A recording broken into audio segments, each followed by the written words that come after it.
God damn it.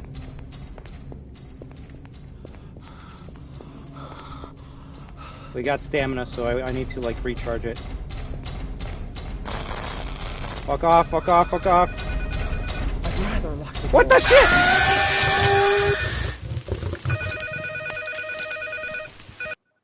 That was the closest we've been to getting to that door, so I guess you gotta, like, sneak by it.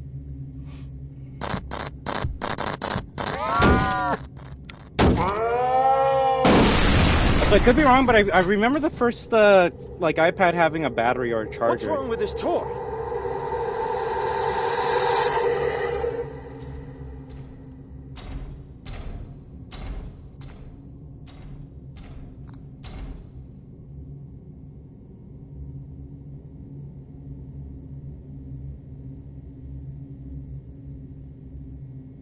Yeah, take that, bitch.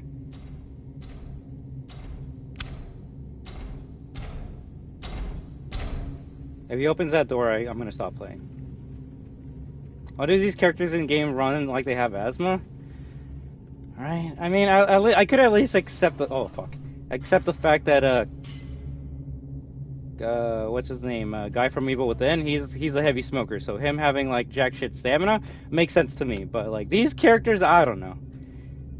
Yeah, no disrespect to anyone in the Forest, but at least the first game was like, hey, I mean, you're a cop eating donuts, so it makes sense, I guess, why you're not really, like, fit.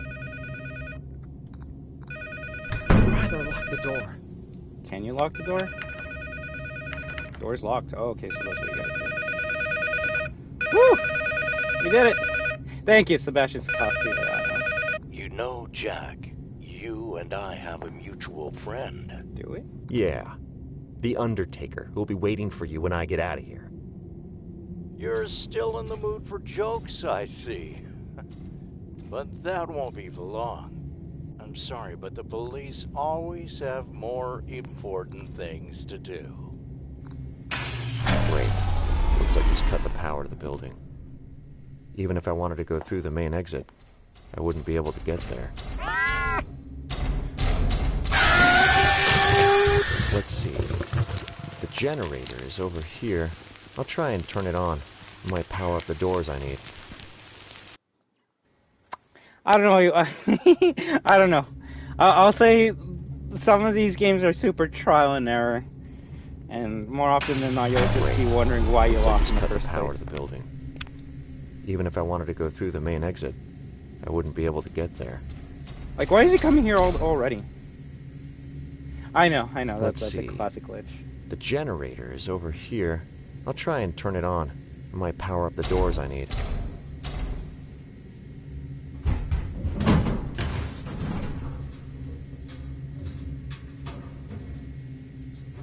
Bro, this fuck comes out of that vent. I'm done with this game. Oh shit, I forgot the cat that was his favorite thing in the first game. He loved that going through the vents and like dropping out of in front of you. Which to me was sad because it did a better necromorph system than Dead Space Remake, but that's neither here nor there. Shit, I forgot about the cat. The goddamn cat. But yeah, if you guys are wondering or stopping in right now, we're playing Case 2 Animatronic Survival. That's the real title. So yeah, we're just gonna do our best to see how far we can get into this game. And you know what? I feel like it might take more than a couple streams. Not because I'm trash, like that is part of it, but there's like 5 episodes to this, and this is episode 1, so I'm just wondering if it's a certain animatronic per episode, or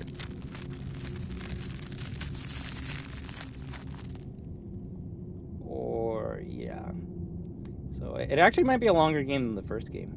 Plus, and this is something I wouldn't mind trying out depending on how BS it is, but there apparently is a hardcore mode for this game that you can't save, so I guess that means like there's no checkpoints.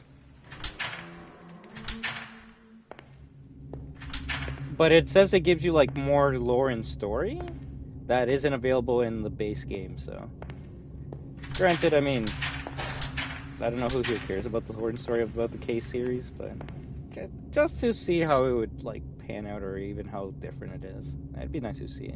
Should try it out. All right, let's see. I think the generator room is in front of us, so we.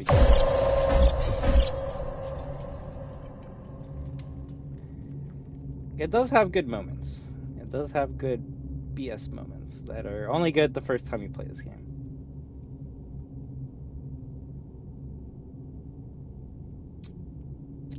So we don't know where the Bullman is now. That's where we gotta go. Damn.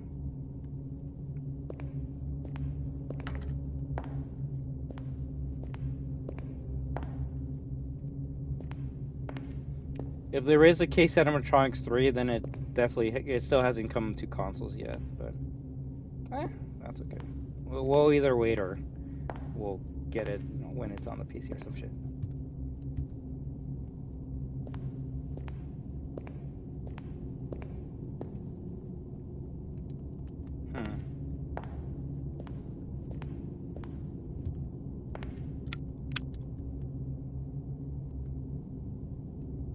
Do we get something in this back area? There we go. Not keys, but I can use them to open the door. Damn, is this guy some like master of unlocking? Ooh, a coin.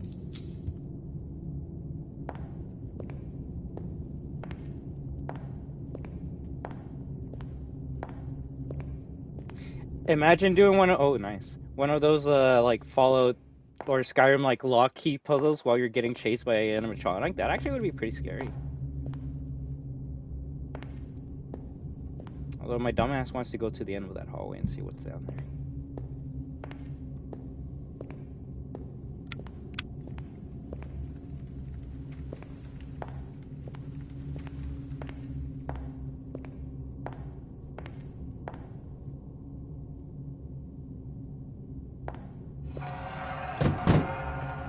Key card.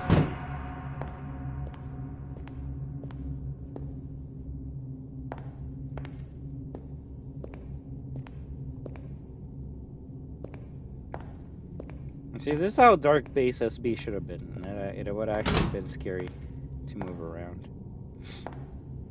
Ah, shit, the lockers. Can we still hide in them? No. I guess the lockers were a case 1 type of thing. If only I could squeeze in there. I don't think a robot would be able to grab me.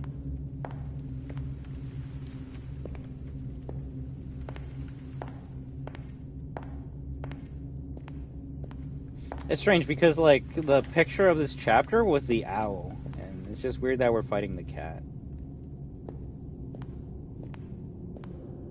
Which I feel like the owl's gonna be the one that's scared. It's like a weeping angel, so... Well, that's how I moved in the first game. I don't know if they kept that in the second or changed it, but...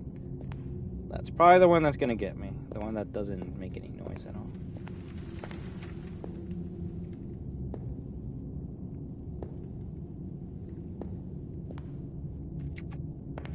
I don't remember opening that door. We got the green herb, we got the yellow herb, now we just need blue and red, and we got all of them in this game.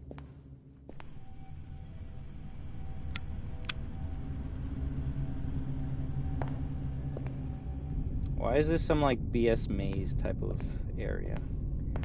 That makes me feel that as soon as I grab something, I'm gonna have to like go through these desks as if we're playing the fire maze part of SB. Okay, like I'm okay with like robots and shit, but as soon as you have like ghost kids, that's where we have a problem. But there's ghost kids in FNAF. The ghost kids aren't the ones attacking you though. It's the robots. It's not the ghost kids. There's a difference. Ooh, my hat. I don't want it. Also, I thought I already had a hat in the camera. Unless that's just a badass. Alright, let's grab it. What's the worst that can happen?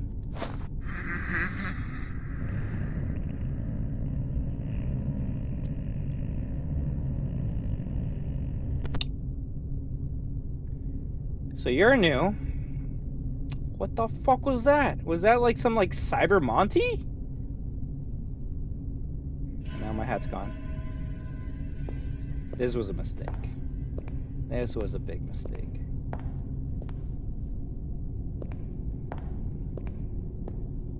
It looked cool, I'll give it that, but I don't know what the shit that was. I actually don't like running in this game. Putting your flashlight down is bad. Hey there, gaming station, how you doing?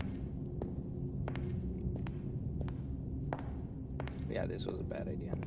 Can you even grab the notes? That kind of sad. The first game you could have grabbed notes and you could at least read what was happening in the area or some type of lore.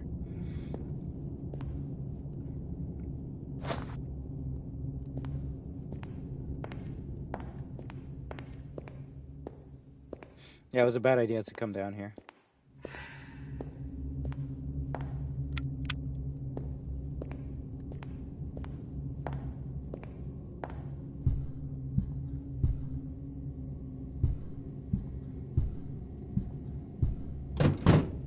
That's where my friend died.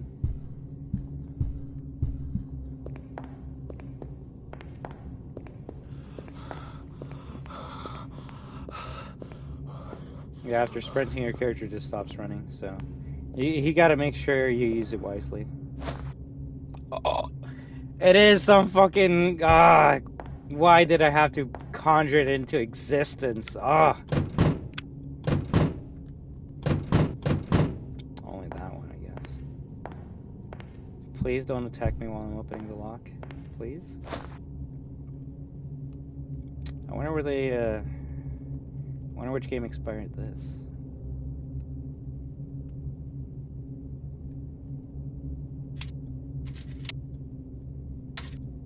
That's what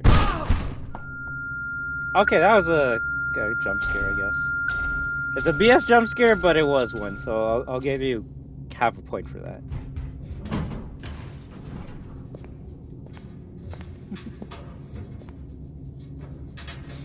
Wasn't there skill in like Fallout 3 where you could force the lock and have a chance of like opening it up just with one push of a button, but if you screw it up 3 times then the lock's like broken forever? Which the meta was just to do it 2 times and then back out and then keep on doing it until you get it. Waiting for you in the warehouse. Waiting for you in the warehouse. Yeah. And I gave my multi-pass to Matthew. My multi-pass? Lilu multi-pass. The warehouse manager should have a key card as well. I need to check his desk. Rarg.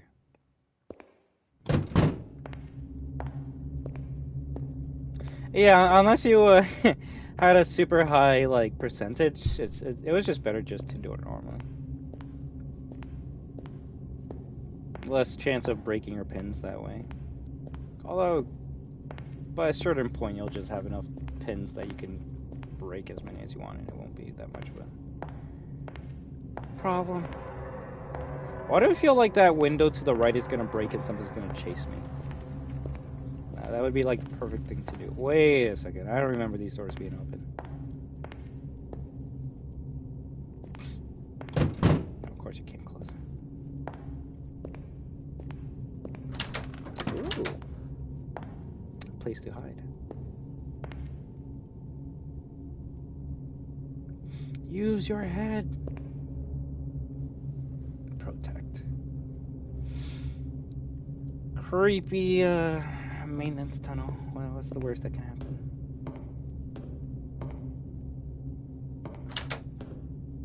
Nice.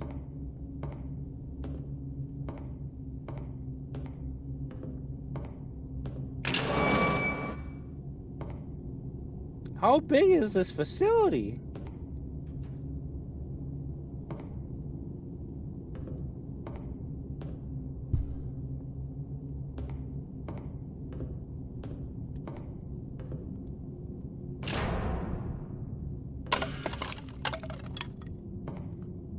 That's good. That's actually pretty good.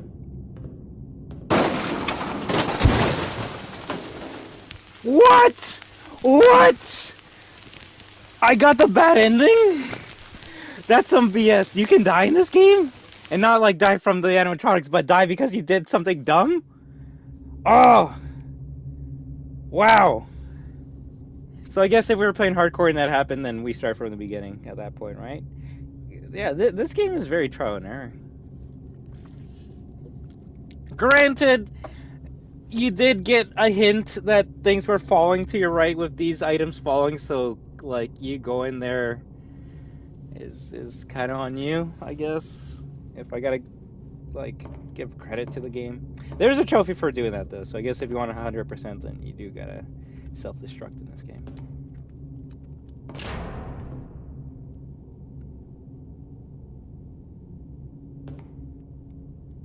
Are you talking about the go-kart that kills you if you don't move out of the way? Or something else specifically? I want to say most people got killed by the go-kart because they thought it was a cutscene. The cart, yeah. Yeah, most people died to that because they, like, it looked like it was a start of a cutscene, right? I didn't. I'm smart enough to know better. But I'm like, I want to see how you die by the go-kart. See, now I'm going to look up to make sure nothing falls on me again. So our character can't jump, so we can't just go over this and go to the other side.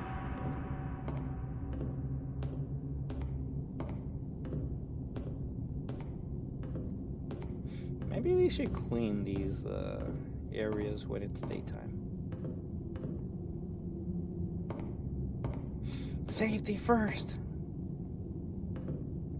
That's doing much.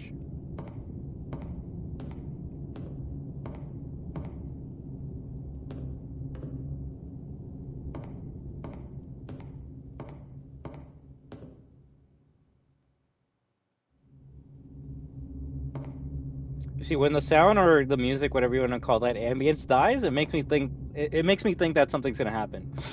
Now I feel like it just dies out because it's like a 2-minute audio file that just keeps on replaying, and they couldn't like cut it to a way that it doesn't have a gap of silence for a couple seconds.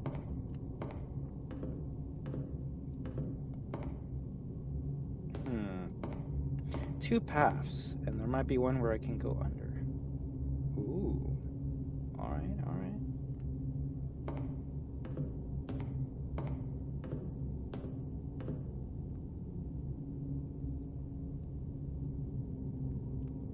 There's probably a coin or something around here.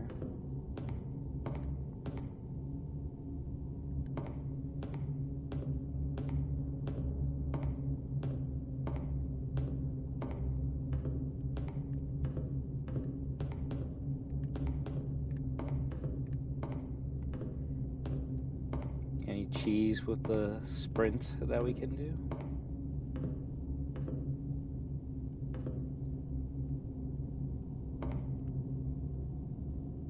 Now I wonder, can you leave that in? Can you grab this and then go there? So what's the point of this game?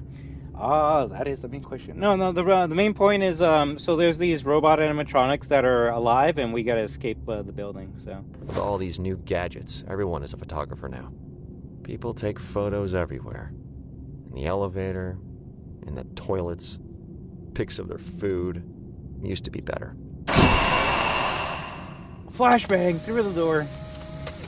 Also, if we're gonna see a robot behind us, a game did it way better than this game, and it's called Singularity. I'll explain how this part 100% stole from Singularity.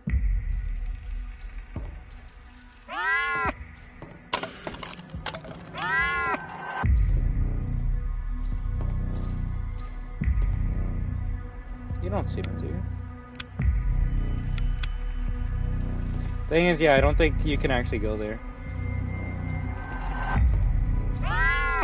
You can go under.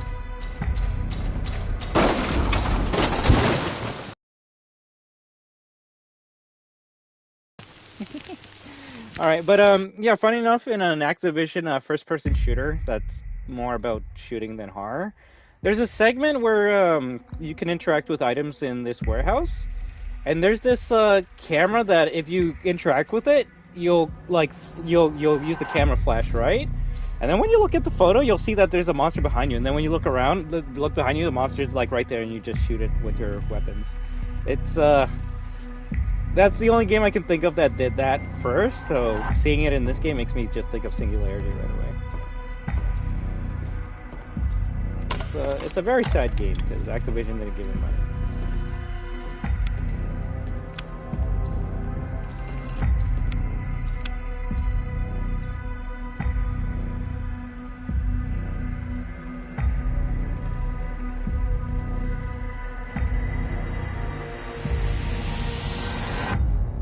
No music, please.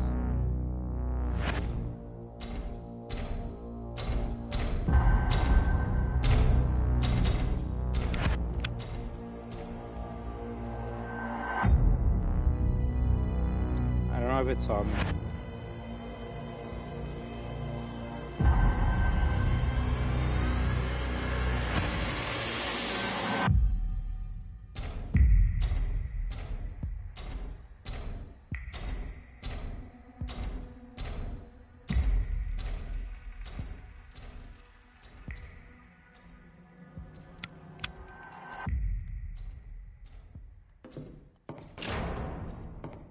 Screw you.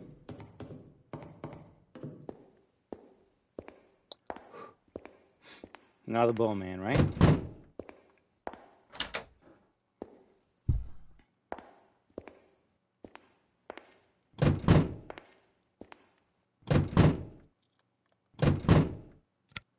You're fucking with me if I didn't grab the key card.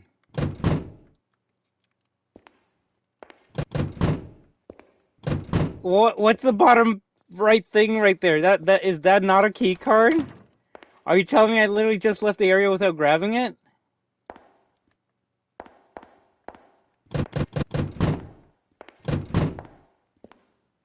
Check animatronic carefully.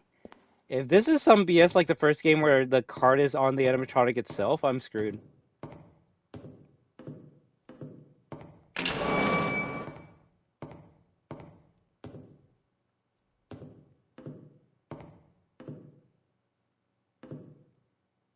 He's coming closer to me too.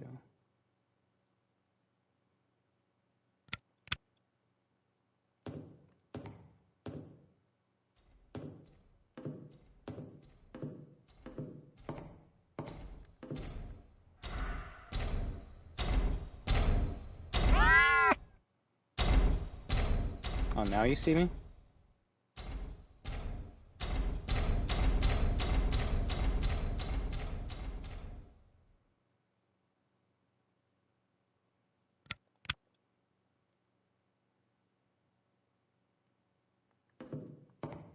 It's an interesting battle.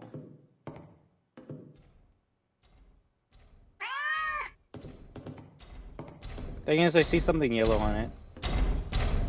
Oh, fuck me! It's on its tail. Oh, you don't have to run through that? Oh, GG.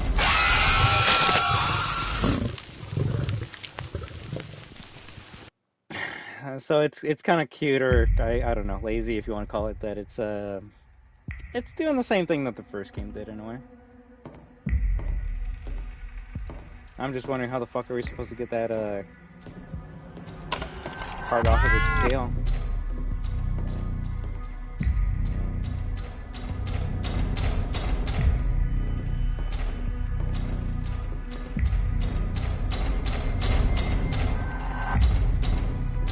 That's a bullshit.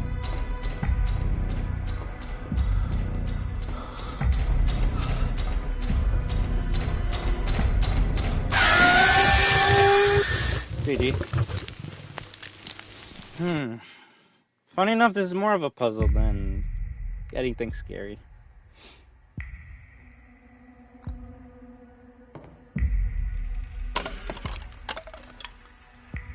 The interesting thing is you can't even use your iPad for this section, so it's kind of just like, okay, we gotta use our eyes for this.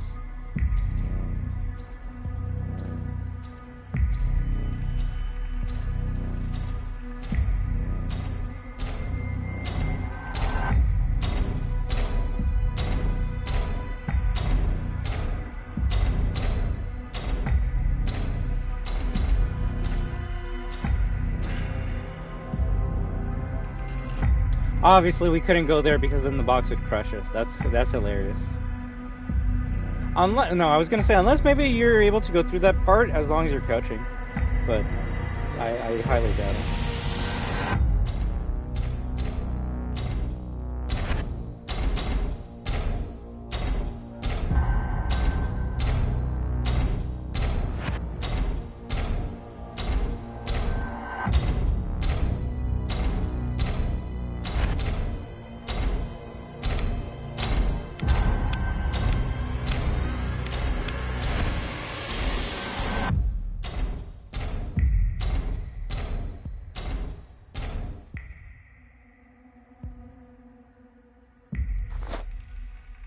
Pull the cat by the tail. GG.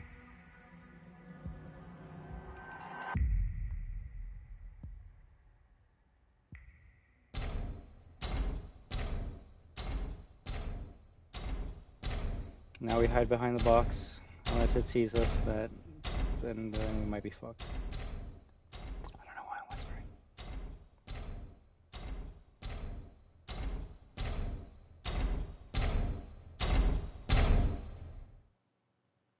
Shit. He's either gonna go forward or turn around. If it makes a left, I'm fucked.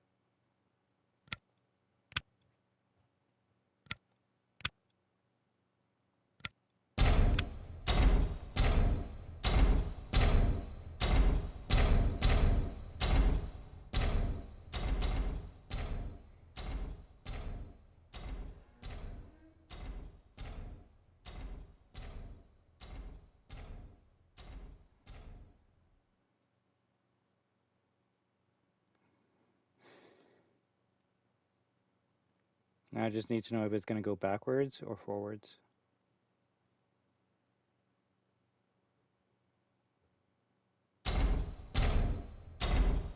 Nice. It's taking the exact same route that it took when we were behind the box, so. As long as it doesn't hear me running, we should be good.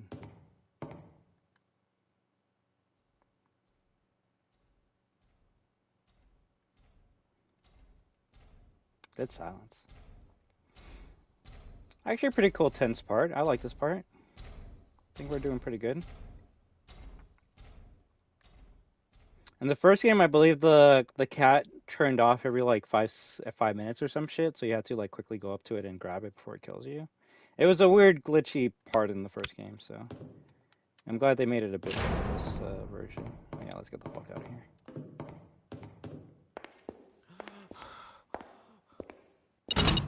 Nice. Checkpoint? Probably.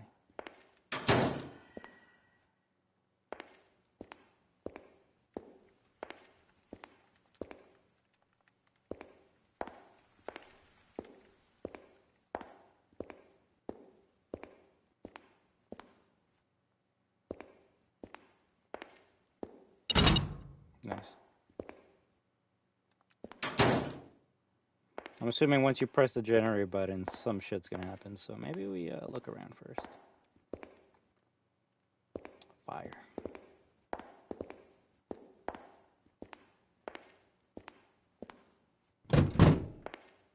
Interesting.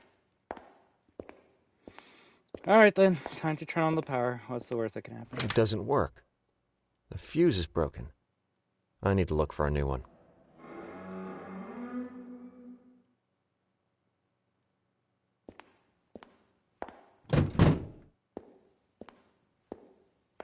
It doesn't work. The fuse is broken. Where would you even find another fuse? I need to in look this for a area? new one.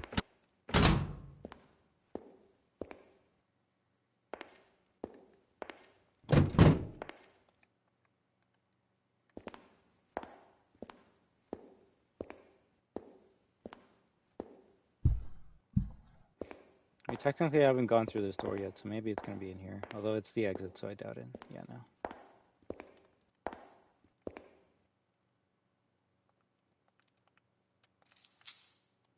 Maybe the fuse is in this area. Maybe it's not gonna be in a weird dumb spot. It's just gonna be out there in the open for you. Damn. And then I'm like, there it is. No, just a empty can of paint.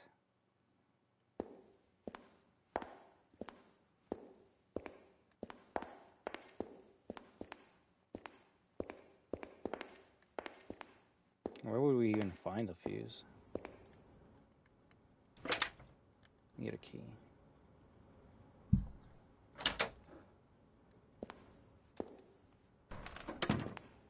Watch, you gotta go back into the room with the cat.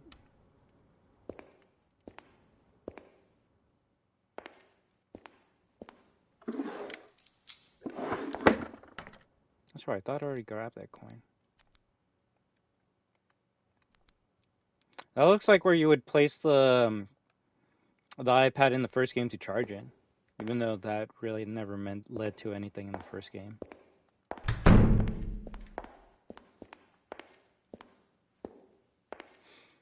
Maybe this is the part where we actually got to go to this, like the classroom. Which at this point, where the hell are we? You got like a classroom.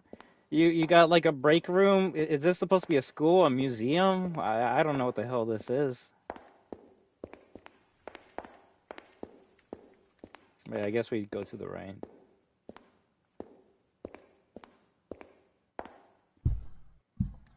Also, I don't like this room because of how heavy your footsteps are. Damn. Yeah,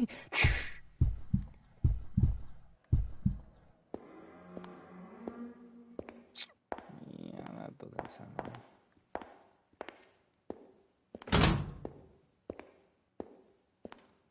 Damn, we can't even go to the classroom because it's locked.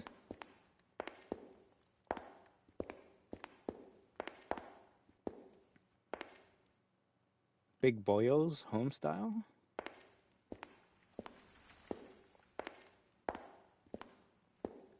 I guess at this point we gotta go through every room until we can find the fuse somehow, right?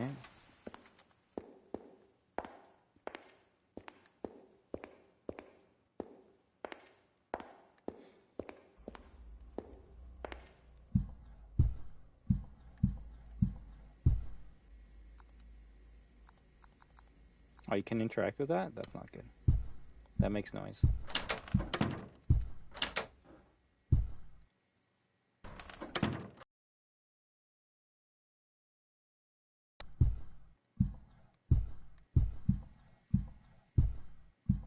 I will say when you have like scenes like this, it's not really a scary game because you know nothing can get you. Or I'm praying that nothing can get me right now. So it's just okay. We're gonna run around until we find the next thing we gotta do, and then we continue.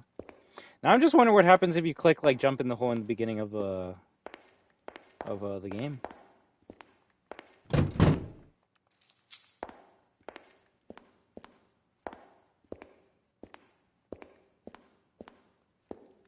I swear, if this fuse is in the most noticeable spot ever, I'm gonna get kind of mad.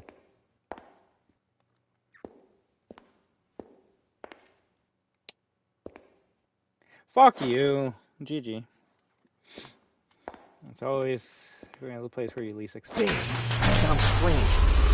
Maybe I better remove the fuse.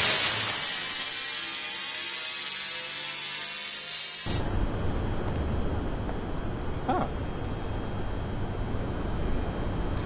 I think this game is trying to go for more of a survival horror feel rather than outright horror. Yeah, because oh, that's not good. The tablet has died. Completely. I could charge it in the office. Matthew has a charger on his desk. I don't know. I'll add on to that in a moment, but I will say it seems like they're trying to get more replayability from you in these like chapters that they give you, because so far there's two options that we could have taken that might have changed how this level could have played out. So the first one was if we jump in the hole, which I assume that's going to take us in a completely different level. And the second option was here where we could choose whether we want electricity or not, which I'm like, well, I want the electricity, but now I'm just wondering, I guess you can beat the level without it? Which might make it harder because then you won't have the tablet, right? Or the lights, but I doubt the lights are going to make this shit easier. Especially that one. But yeah, from what I remember, the first game was scarier because it was just BS jump scares. But after you get past that, then it wasn't really that scary of a game. I need to find a way to break the lock on the kitchen door while the tablet is charging. Otherwise, I won't be able to get out of here. Well, this one looks like there was a crowbar in the warehouse. Feel. I have to find it. Which there's different types of horror, and I will say I do like the ones that lead up to the jump scare better than just raw jump scare scared you.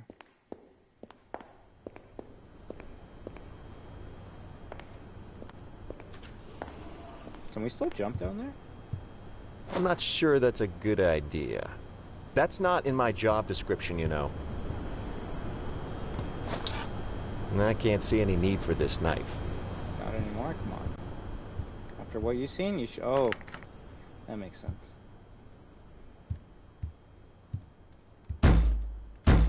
Damn.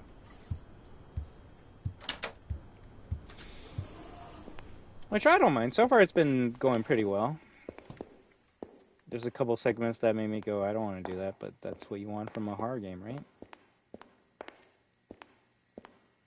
If you're like, yo, I can't wait to go into this and see what happens, then it might not be scaring you, right? I think I don't remember that TV being on.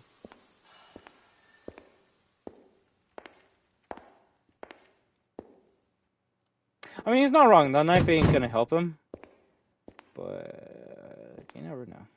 You never know. I feel like we're gonna find a blue and red herb somewhere in this level. I don't know. Maybe it's just me trying to see too much Resident Evil and everything, but yeah. All right, time to go into the warehouse and see what happens. What's the worst that can happen? The owl shows up. Techno bird.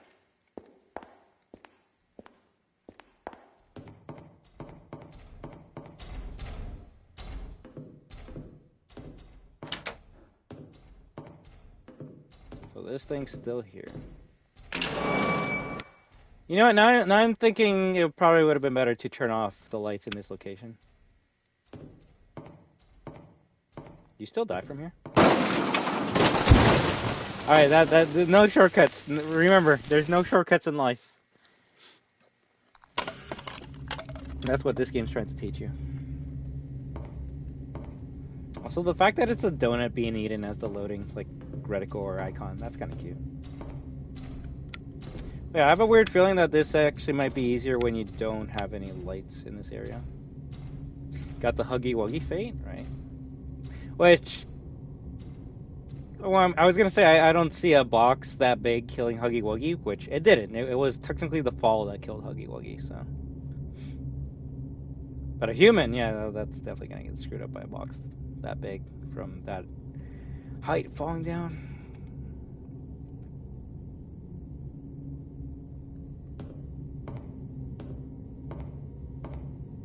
Ooh, that's actually pretty good. Now we can see shortcuts in this. Because I was gonna say, how is the cat able to get through certain areas, but I can't. Also, the cat disappeared.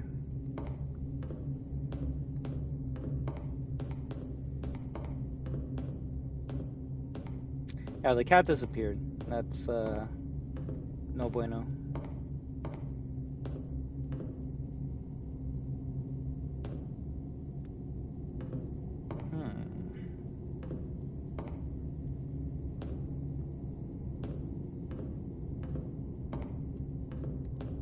Now I'm guessing it's going to be on one of these shelving units.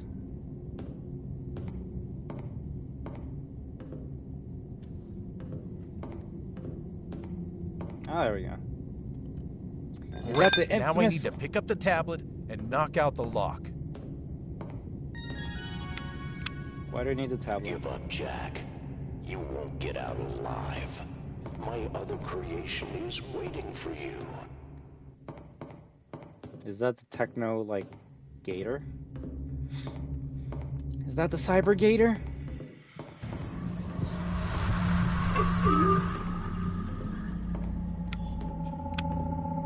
It's you. That's bullshit, what? Weeping Angel learned something new? I'm actually gonna give this game props if Weeping Angel actually got an upgrade. I'm actually gonna give it props if it did. Also, goddamn, the cat saw me, didn't it?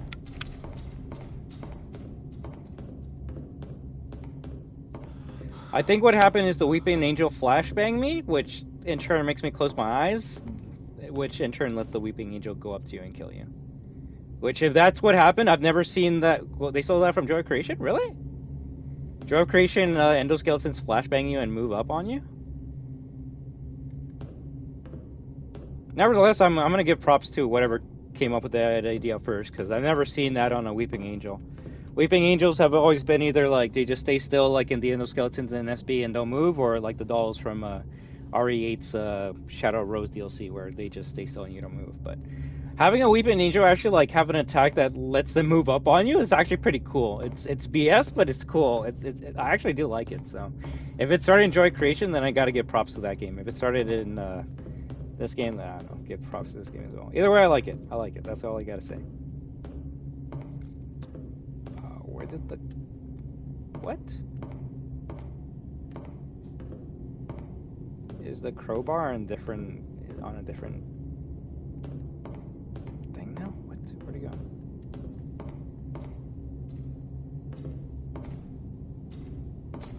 That's not good.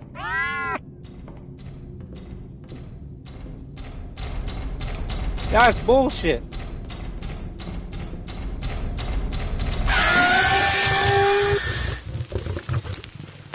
Apparently, it can go through solid objects.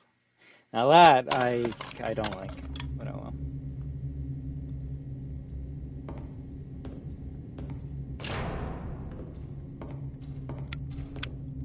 well. Yeah, but he learned the no clip.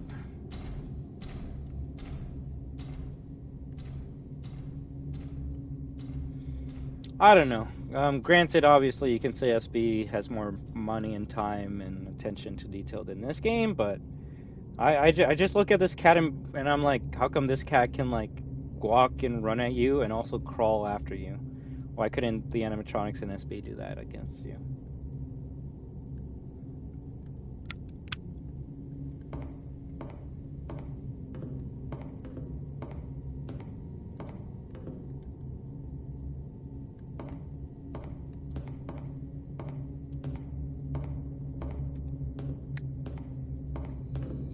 What happened to the crowbar?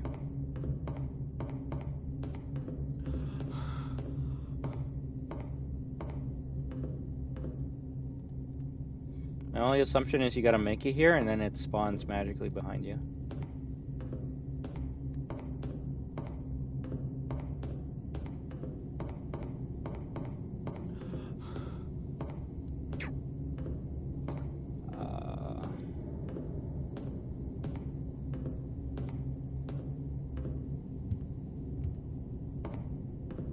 Oh, it's in a different spot every time? Okay. Great. Now I need to pick up the tablet and knock out the lock. Give up, Jack. You won't get out alive. What do you mean, Mr. METSU? Is it moving ahead 5 FPS enough for you? Bruh, like... these characters are making Gregory look like Sonic the Hedgehog.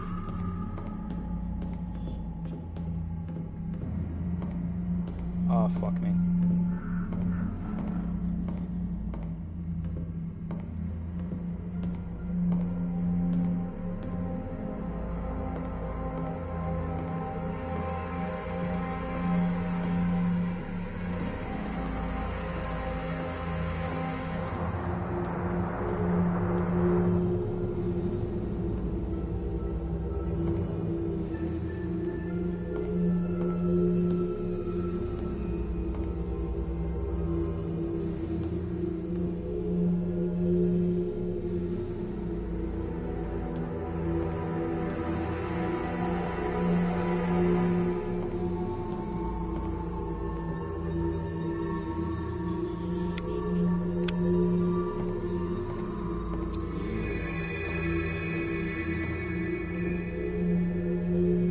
Why do birds give me problems in video games?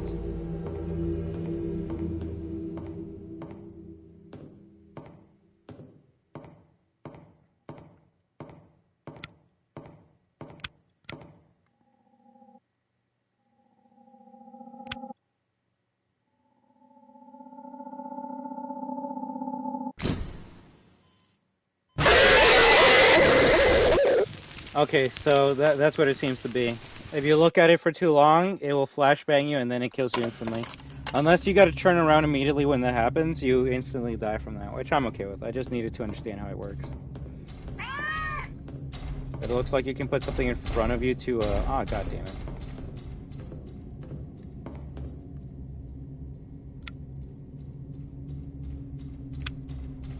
You don't see me.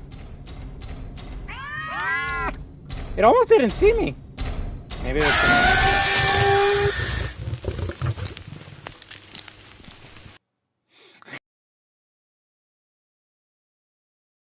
Although I will say, if it's gonna be like, well, shit, we already had an hour and 12 minutes. If it's gonna be like an hour and a half per episode, then maybe we like play this every day and try and finish the game in a week or whatever. I don't know.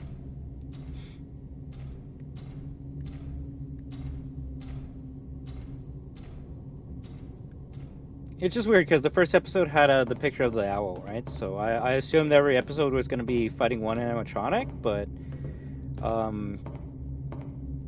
maybe you fight all the animatronics in every episode. It's just maybe one might be a bit more of a presence than the other. But the thing is, the owl just showed up now. We've seen the cat more than the owl. We've seen the bull more than the owl, and I will say we've seen more of the owl than the techno gator. I don't know what the shit you want to call it, but yeah. I want to say these orange X's are where the crowbar might appear. So if you're wondering where to find the crowbar, just look at the orange X, because yeah, it was here last time. It's not there right now, and the first time it was over here, but it's not here anymore.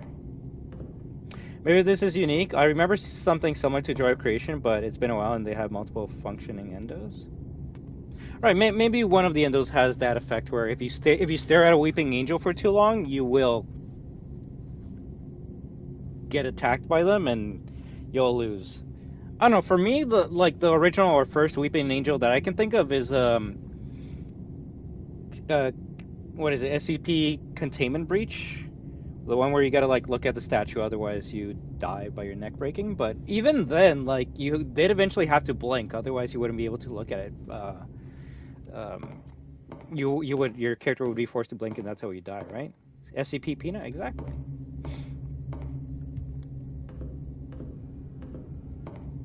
I know statue enemies can be very easy to fight against if you don't give them something unique to fight against you, right? Endos and the statues from Resident Evil 8, are they scary? Of course they are, but you can just look at them and put the controller down and go make dinner, calm down, and then come back with a different plane, right?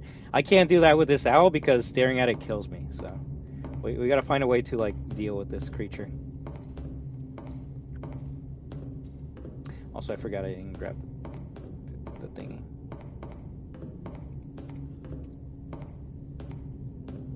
But honestly, so far it's a pretty unique game. It's cute. If you don't like games that don't hold your hands or tell you what to do, then this is definitely not it for you, but I guess I'm only really talking to the console players that just play console games, right? A console player gets this, they'll be like, what the shit is this? But if you're into indie horror, then this is just kind of the norm. Also, I don't know where this crowbar is.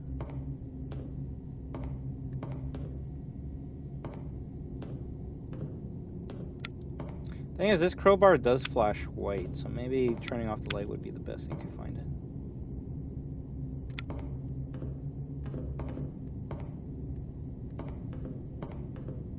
There we go. Look at that. Also, that X is way too high. Maybe the X's actually don't mean jack shit. Pick up the tablet and knock out the lock. Give up, Jack. You won't get out alive. My other creation is waiting for you.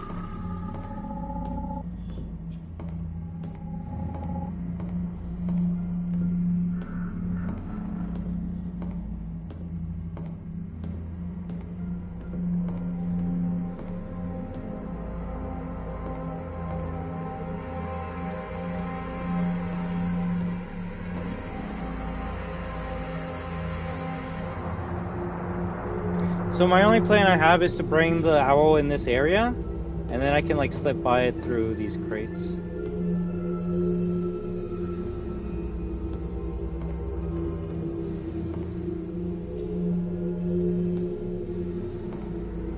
Okay, I was gonna say, if you have the dog and the owl in this room, I'm just fucked.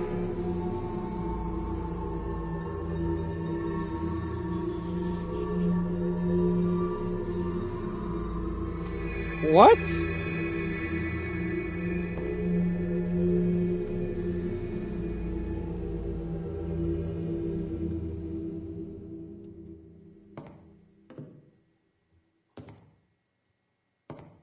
was when I looked at it. Now the music's gone.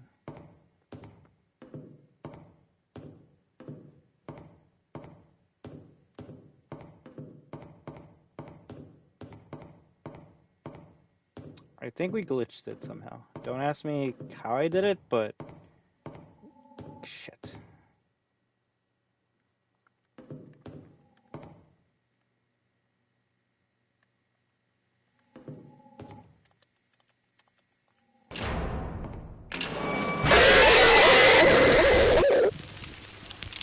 I'll give you that game. I'll give you that. I'll give you that. I'm gonna take a break. I'll give you that. Do your game.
Did the cat actually find me? Alright, time to continue. Yeah, it actually made me jump. If you wanted to know what was going through my mind, I'm like, okay, if we can like close the door on the owl, maybe we'll be able to just run. And as soon as I close the door and turn around, we heard the door open. I'm like, well, I either gotta turn around quick or it's a GG. And yeah. But this is why you enjoy watching noobs play scary games, right? For the jumps. Damn it.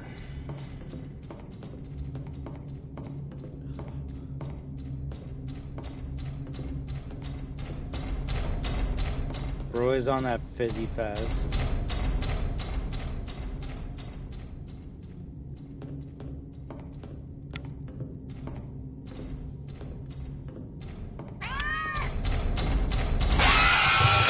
That was a good one. He actually stopped me.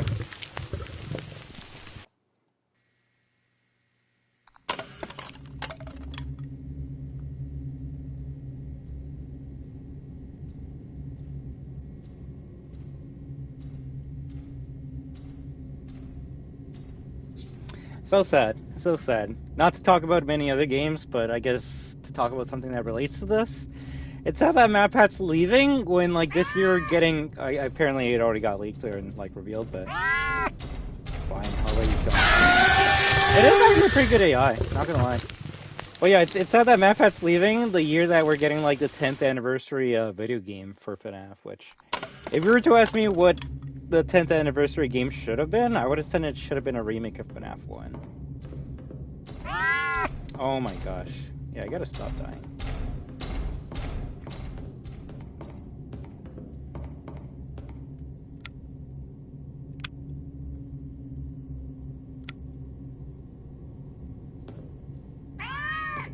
Shit, that's on.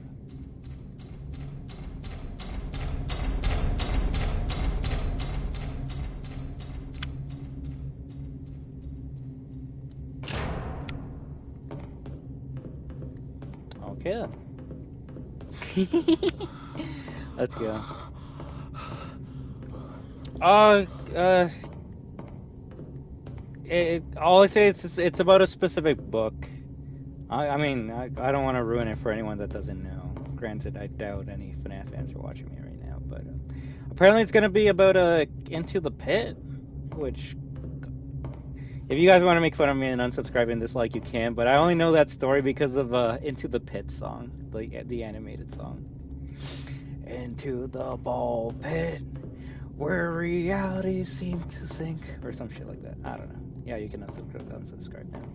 But apparently it's gonna be a game about that book, which, I don't know. To me, before I start to get worried, I need to see gameplay before I can be like, yo, this is gonna be good or this is gonna be bad. Great. Now I need to pick up the tablet and knock out the lock. I will say, technically, you're fighting a variant of Springtrap in that book, right? It's like a golden... I guess people are already gonna hate it because it's a game about fighting William Afton again, so... I don't know, that's the thing, like, we don't know anything about that game. The only reason we even know about it is because, of course, and that's why I don't really want to talk about it, it got leaked, and Scott Cawthon had to come out and confirm it and see it. And yeah, it was gonna be a surprise, but yeah, we're making a game about Into the Pit, and I can't wait to show you what happens in it. And yeah, I would need to talk to, like, some pro FNAF fans to be able to tell me what's gonna happen in that game, right?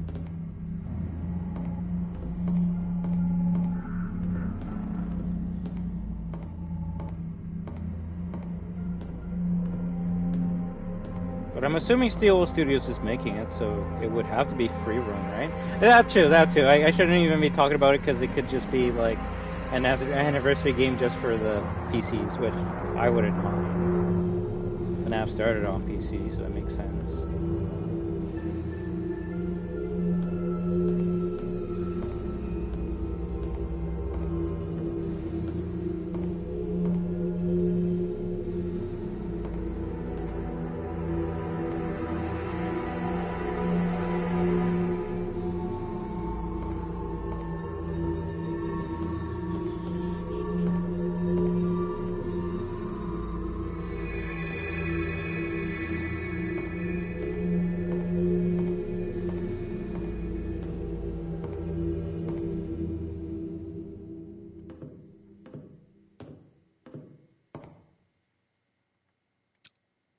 Where'd you go?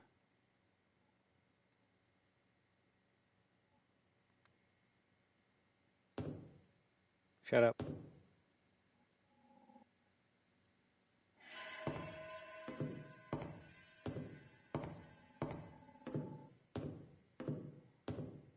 You kind of got to look at it for a second so it doesn't sneak up on you.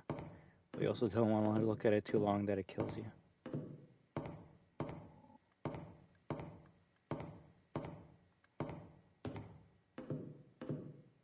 The last thing I need is for the goddamn cat to show up behind me.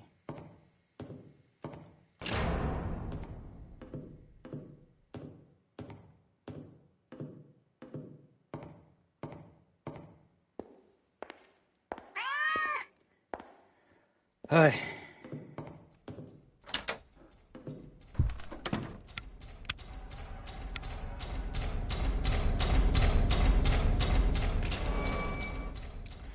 And that fucker opened up the door for the owl to come in now.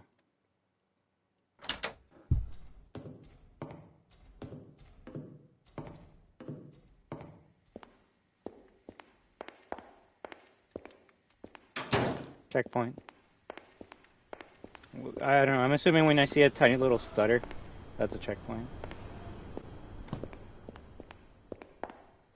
Alright, buddy wants his fucking... Shut up.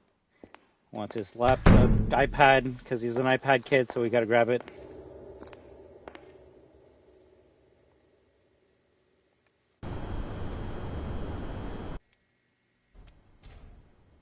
That's not good. Advanced user? So we can turn on that radio, I guess, by pressing square and make the owl appear, which I think that was a bad idea.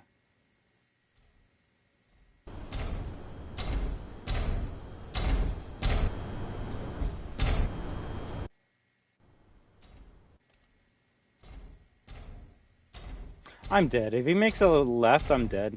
Or a right. My right, his left. Okay, he went to the washroom.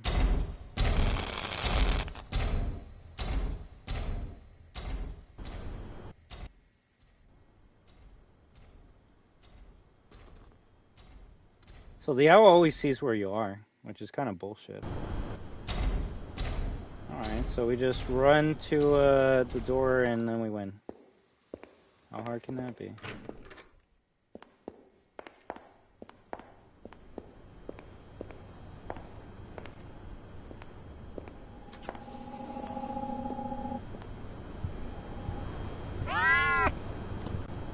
The cat's on me. Come on. Come on. You son of a...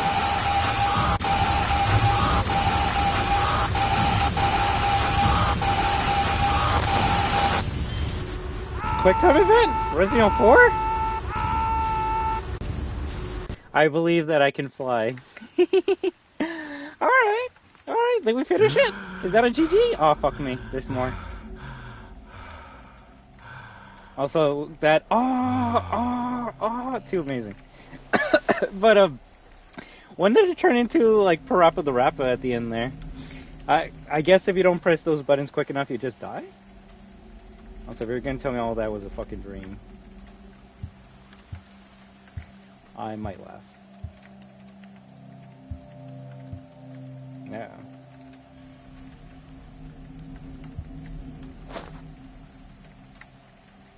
I mean, I was wondering why there were lots of bottles at his workplace. Maybe because that was just a dream he was having.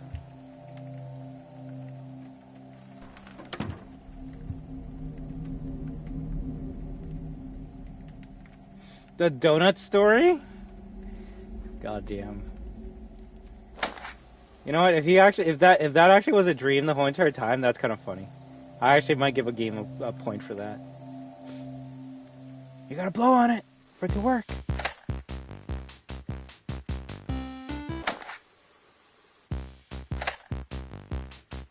Can I play it?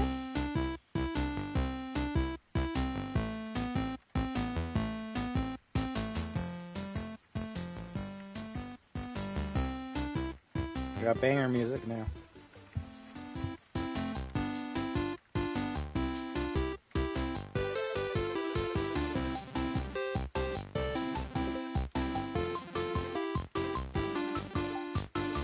Oh, 1983! You know what would have been funny if they had a 1983 and 1987 both on the screen, just to screw with the FNAF 4 game. It kind of does, but I mean, I'm not gonna say a game ripped off another just because this is how games sounded back on like the NES era. So.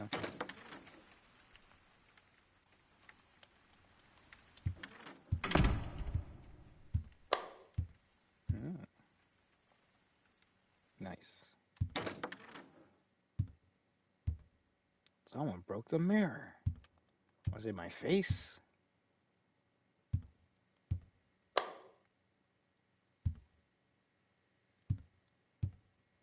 Soap.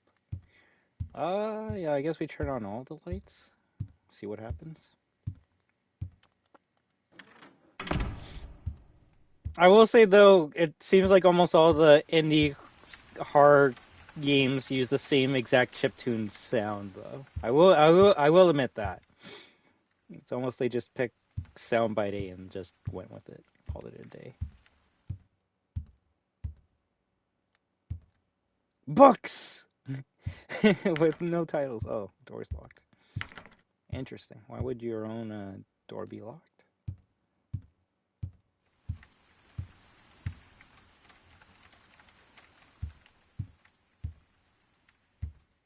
I was gonna say that almost looked like Van Gogh's A Starry Night. And then he actually has it in this room. Obviously not a real one, because that would cost too much money. That's a developer.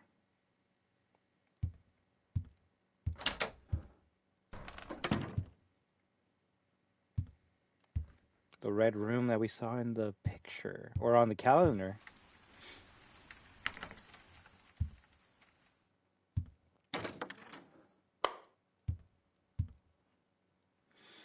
The Horror Times, a Trojan horse? The army plans to use children's toys for military purpose? The big noise. I feel like you could actually read that.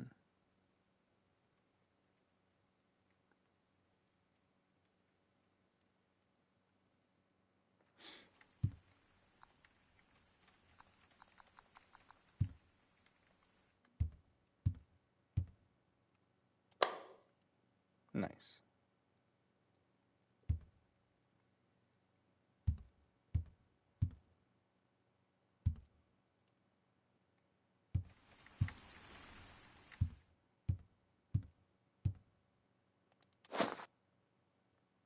Hey, it's the coffee mug from work. Or was that work? See, I'm actually thinking that whole first part was a dream. Hey there! How you doing? Right? Some good art. Although, are there any words in this book? That's the real question.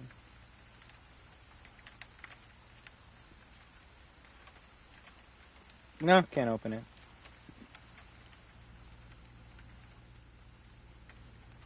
Nice. The best that money can't buy.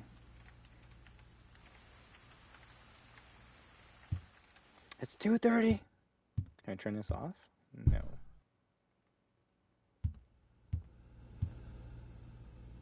Who left my fridge open?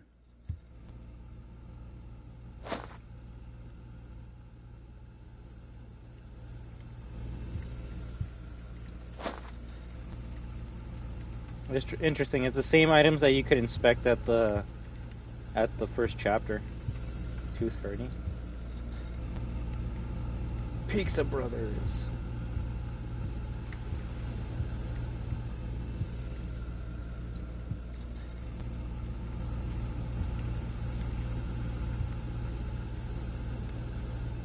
Yeah, it's the same items that were inside of the fridge at work. Uh-oh.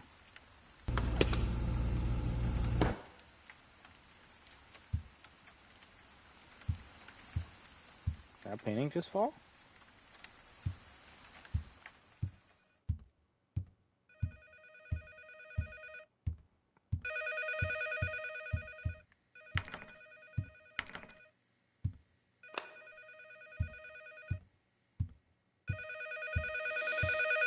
What's gonna happen? I think I told you quite clearly that you not only had to get the blueprints, but eliminate the target too. You screwed up, Jack. Sort it out. Otherwise, you won't be seeing your daughter anytime soon. What?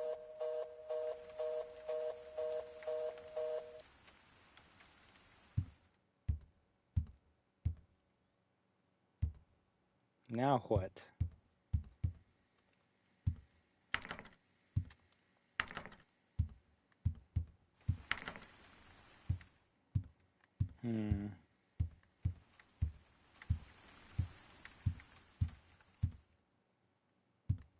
Can I turn that on, though?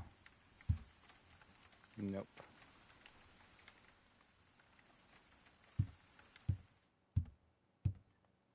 I don't think so. Like, if you mean, like, theory videos, I'm not exactly sure. Oh, that opened.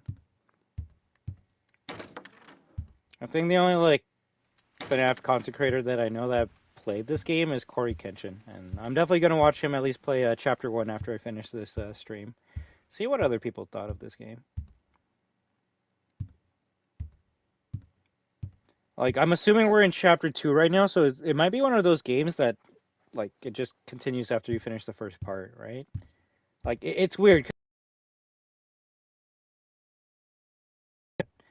I know, not making fun of this game, but it actually might try to be a real game this time with multiple levels and content, which I'm okay with if that's the case. No pun intended with the case. Uh-oh, that's not good. Is he still alive? There's a pulse, but he needs help. There's no time. Leave him. Are you crazy? He'll die here. Better him than us. Like, there was barely a story in the first game, so the fact that this game's trying to, like, tell one is actually getting me intrigued to the point where I wouldn't mind playing this game on hard to get more story. You know what? I wouldn't mind if that's the, no pun intended, case as well.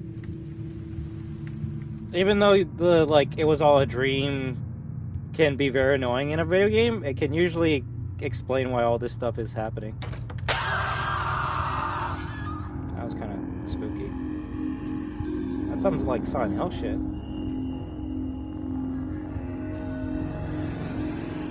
That's if what happened in the first episode even happened for real, right?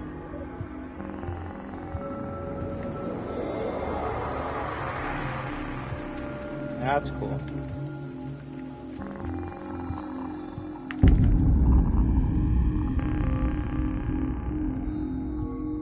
And now we just hit some PT shit.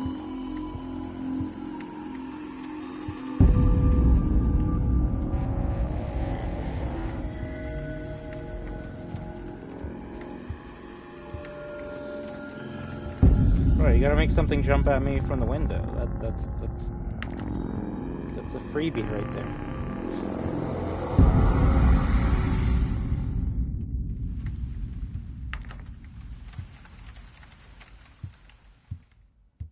Hello?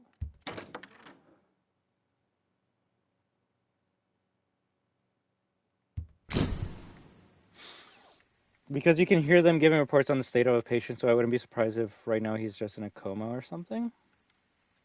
Well, even if you're overthinking, that's why these games are amazing, right? Because it lets our minds flow with many ideas to give reasons as to why something's happening. Now, someone that already beat this game, they can like give the answer right away, which please don't, because that's gonna ruin everything. But that's why I enjoy gamer series that I don't know the lore about or what's happening, because it can lead to mysteries that can either be a good payoff or just, oh wow, it was all a dream. Let's go play something else. And even if it was all a dream, in a horror game, it's about the scares and the tension, and so far I would say it's been built up pretty well, although I wouldn't say it's as scary as the first game, unfortunately. Expecting an RD opening sequence? Sure, right? If anything, I'm opening, as soon as I open that door, I'm expecting Adler to be like, we got a job to do. Only Cold War fans are gonna know that reference. We're back here.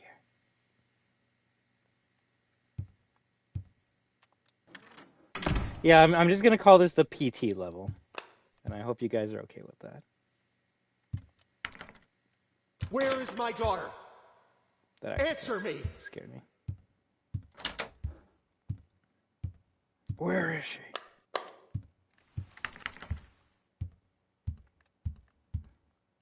I'm going to assume every room is the same other than the ones we're entering.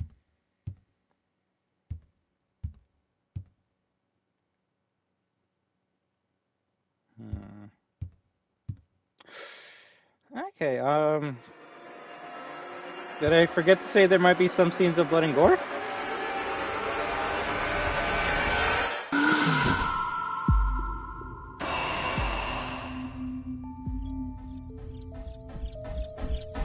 What the fuck?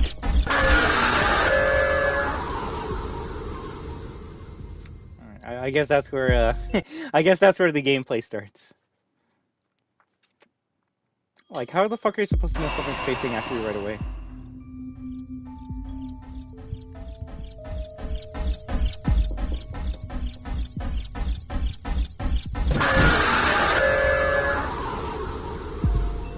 Okay, okay, okay. Trial and error, right? We got this. I don't know what we're supposed to do, but we got this.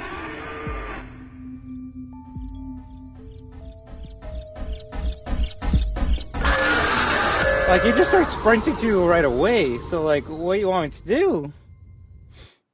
Does he see me right away? Does he hear me right away? Do I gotta get out of here right away?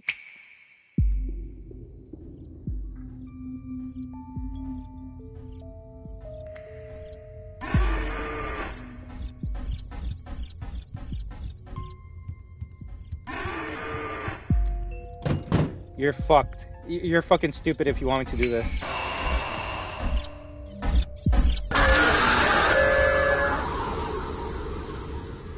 I'm assuming, and this is my brain at work right now, I'm assuming it wants me to play hide and seek. What's on top of the door? It's a timer. At first I thought it was like how long you have to like leave this room, and it's like, okay, a minute and a half. Like, I can easily get out of here in under a minute and a half.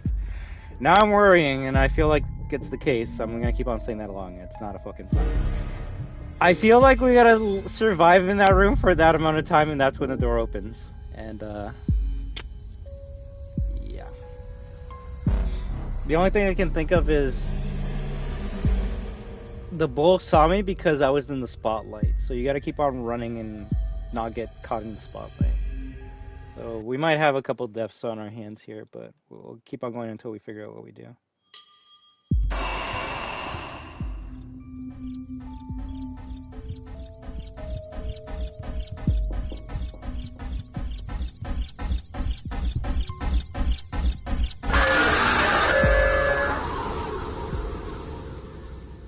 I was noticing my character did have a limited sprint, but that might not mean jack shit if it keeps on running after you.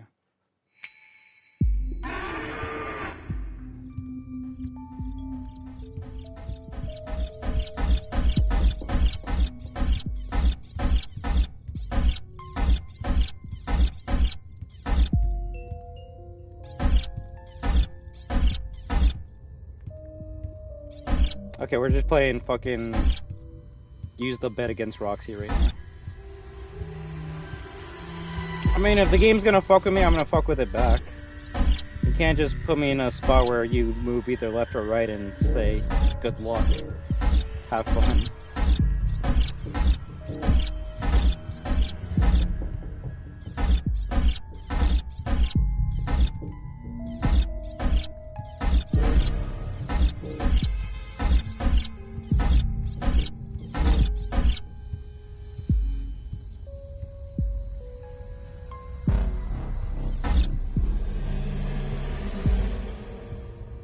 This actually might be the best way to fuck with it. Just keep on making its animations go left and right.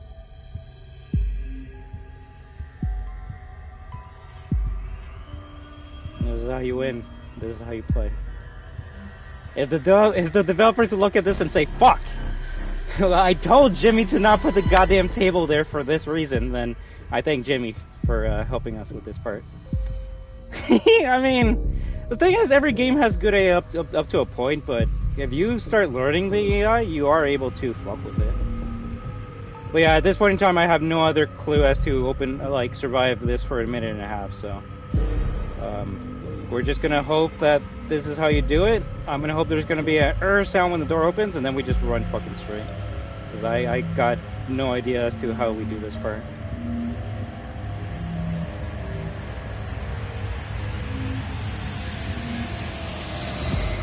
It did. I'm not gonna do it right now, just because, Hey there, figure, how you doing? If that's the alarm that the door's open, then that's the slowest fucking alarm I've ever heard in my life.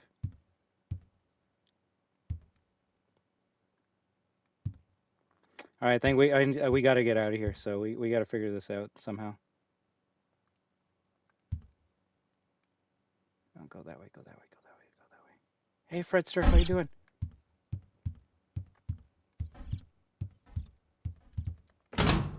Oh! Gee fucking jeez. Oh my god. I'm very sorry if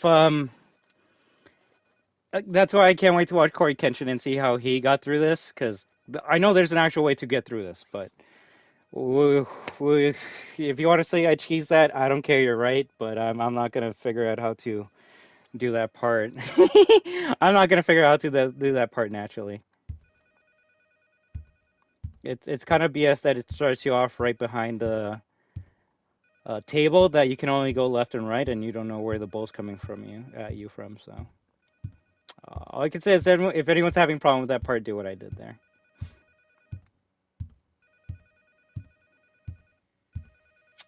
We got the cheese.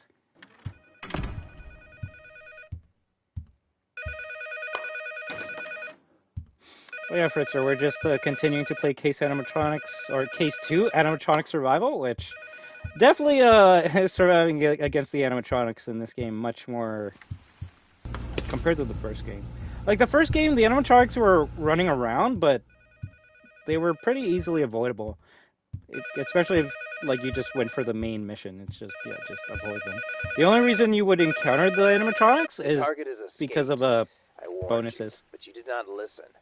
My people are dying. It's your fault.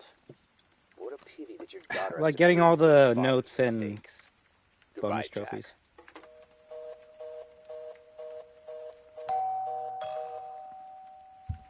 Hello.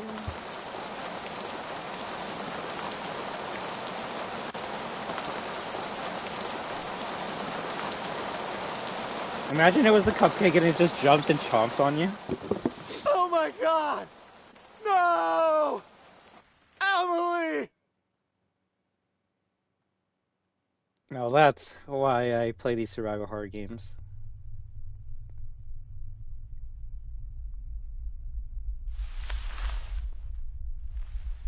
I'm gonna assume this is chapter 3 now?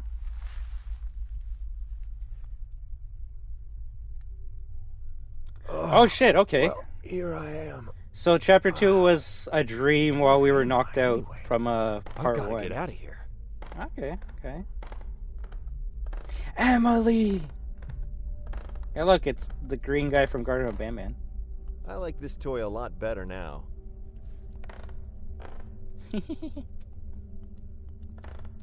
We got some quips in this survival horror game. If anything, like this wouldn't even be considered survival horror, right? It's more just... Oh, I don't know. What would you consider survival horror? To me, survival horror, like, you need to get items around the map to survive from the horror, which... Yeah, we are grabbing items, but it's not like there's a health pool or something like that. It's just horror, right? The next thing he says after seeing his daughter so calm all of a sudden, right? I like this toy a lot better now.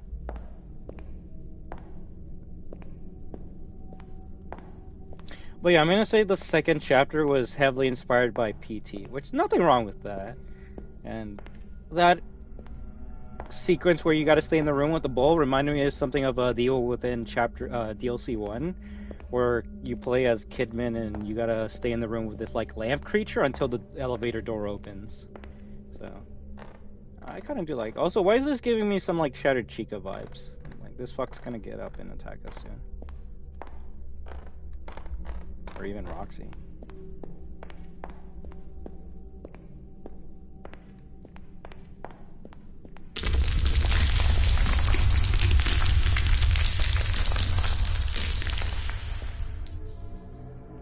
Okay there. That earthquake pushed me closer to that box for some reason. You see, now I'm just getting some SCP, the stairwell vibes with this chapter.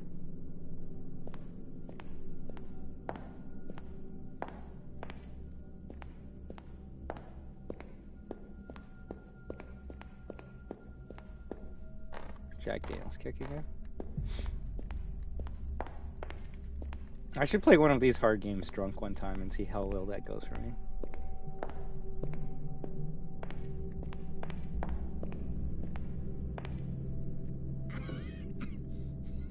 These Biological waste. An expendable resource. Just like all the others. Yeah, it's very interesting they're trying to actually get a story with this game this time. Oh, gas? Yeah, that's bad gas.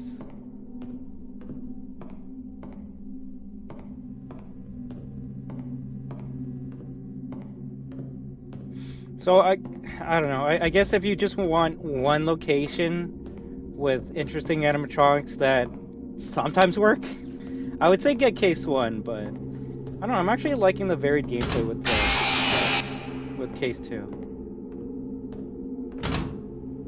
Ah. Cool. Okay, so we're probably gonna have to go through there.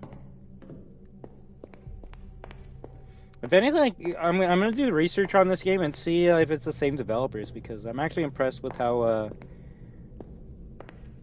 they expanded from the first one.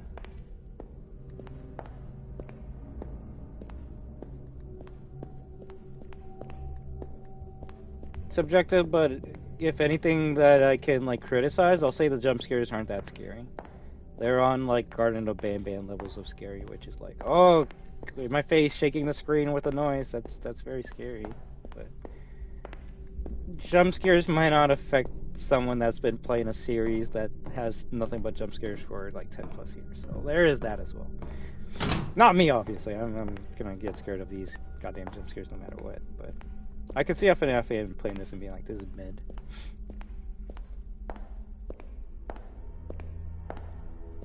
In theory, I'm gonna assume this gas is gonna make us see shit.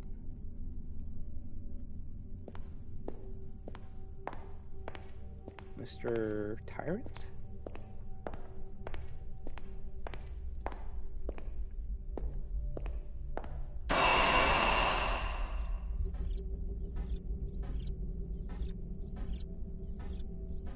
I was like, why is it so white now?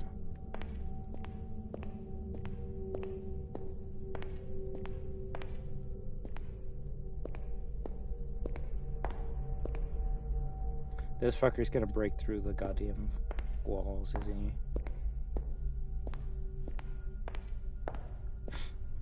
It's funny, the bow was the one that oh shit, okay.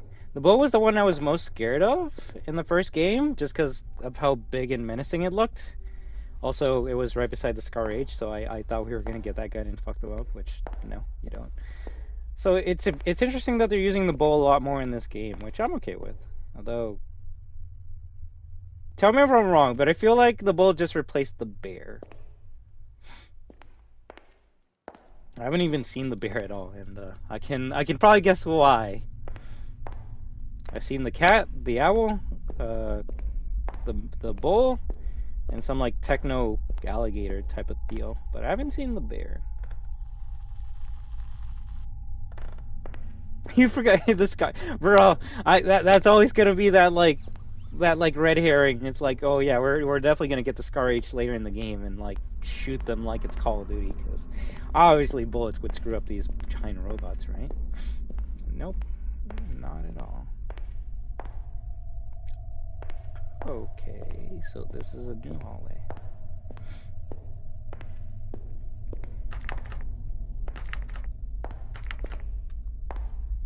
Need a key card for that.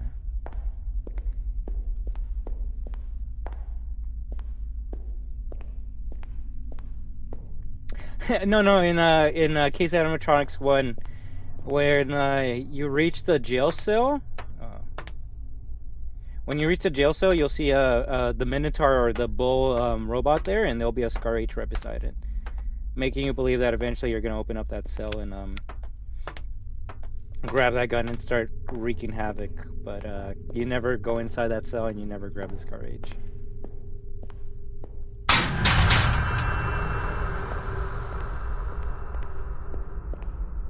Find another way.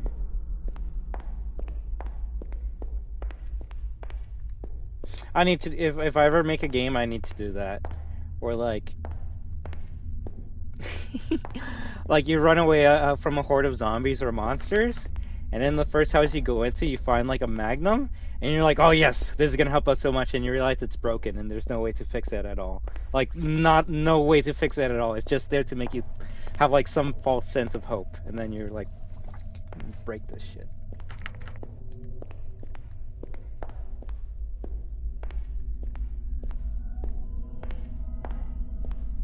Right? Yeah, that could do it. Although I feel like FNAF with the guns is just Grand Theft Auto 5 modded, right?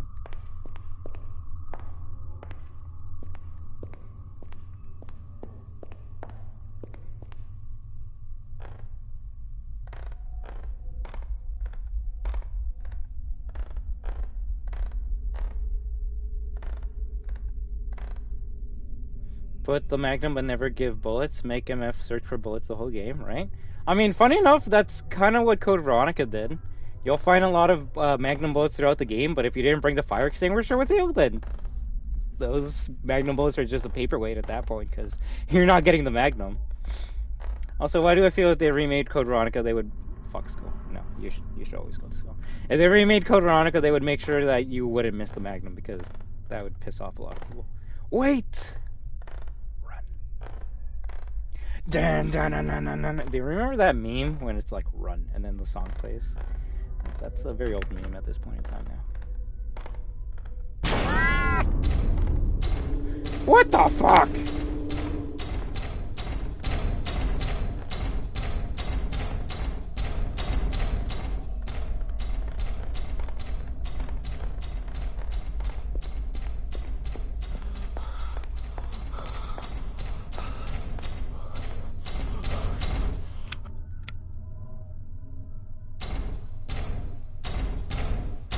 GG.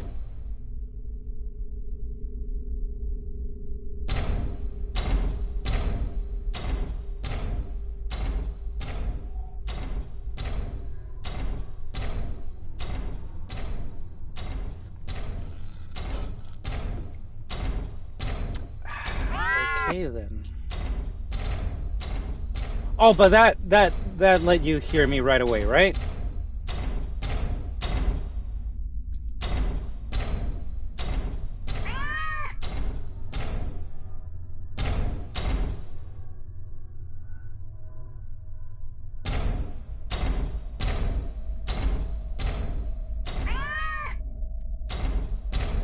It's a Gregory glitch. GG. I noticed when I was crouched, I couldn't go to my standing position because my character was like in the wall, so I want to say that's why it didn't see me. It was one of those Gregory glitches where you're in the wall and they can't see you. So that's kind of funny that this game has that glitch as well, at least in that one corner.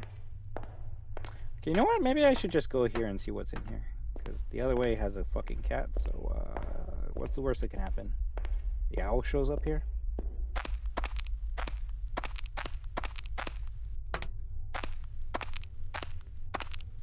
Like, this area would actually be a lot of fun to run away from the animatronics, but your character just doesn't have an infinite sprint. So it's gonna make this scenario weird. I don't know. We'll see.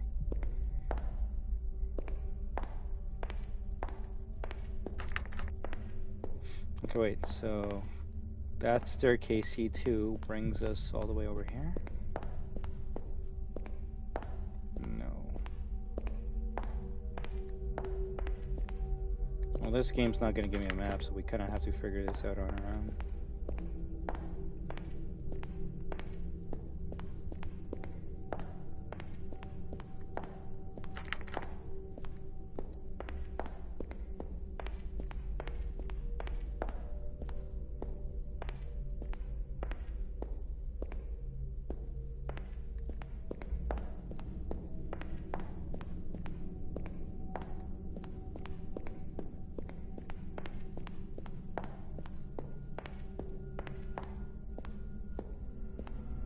Okay, that's the one that takes us up there.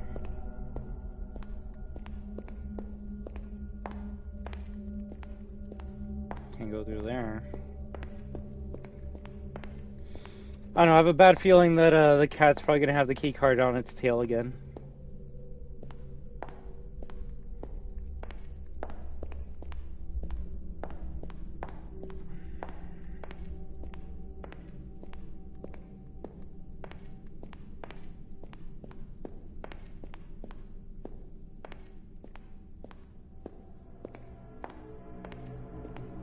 Yeah, some areas are blocked, and the only way you can get through is.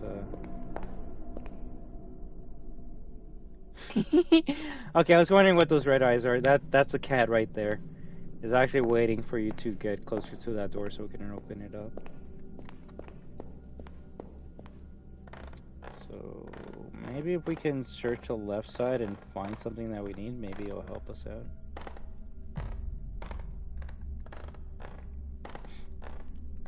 I have been enjoying this game though. Like, I'm not a reviewer, but I will draw comparisons, and it's kind of sad that this game that came out in like 2017 has a bit more polish than a game like Poppy Playtime. You can like whichever one you want more, but when you're playing a horror game, you want the experience to be somewhat polished. Now, yeah, there are some BS moments, like the fucking bull at the basement, but so far, at least to my knowledge, it hasn't. No sequence has like broken to the point where I need to like reset or reload a part. So, at that point, it gets me more immersed in the game and makes me want to play it more. Yeah, we don't go near that white door.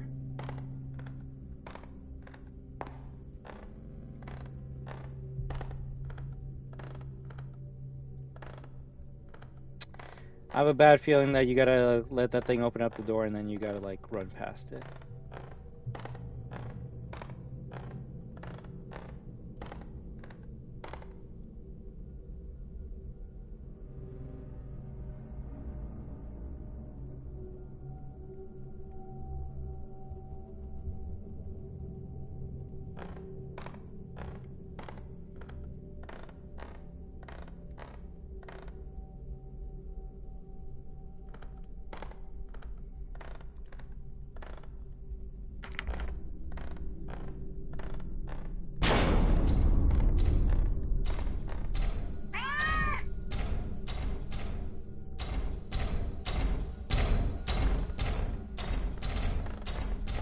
Fuck off.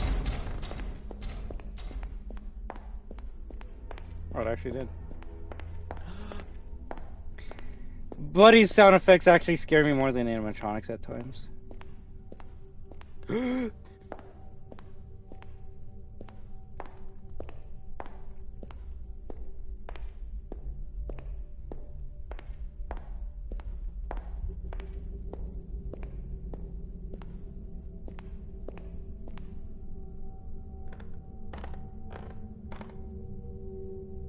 Yeah, don't make any noise when you're crouching.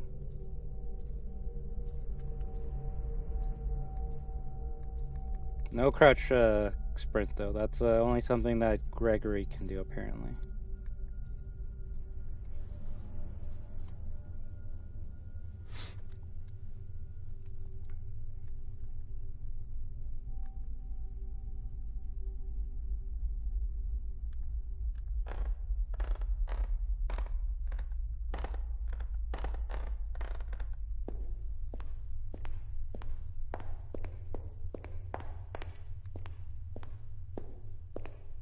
I should just keep on going.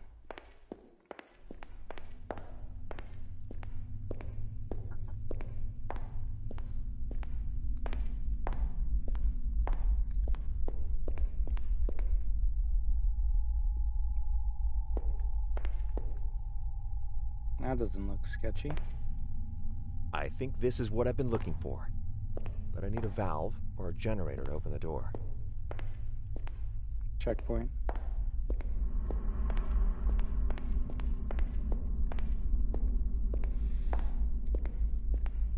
I have a bad feeling that the cat's gonna break through one of these walls.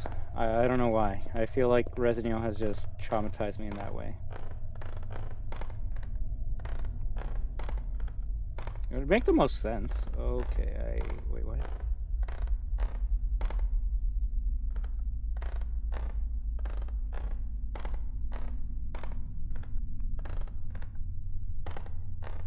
Now, where would you find a valve or a generator in this area?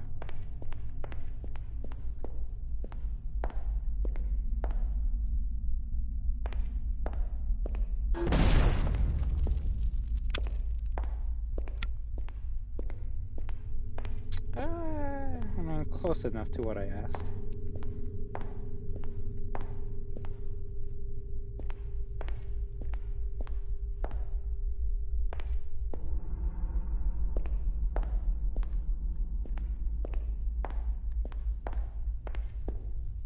Is this a theater? I need results, Mr. Digi. I don't want to see you expressing any more sympathy for these creatures, or you'll be taking part in your own experiments.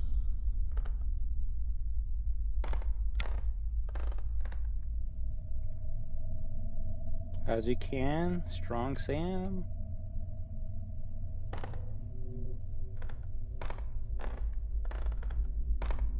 The old theaters. Anna, find me.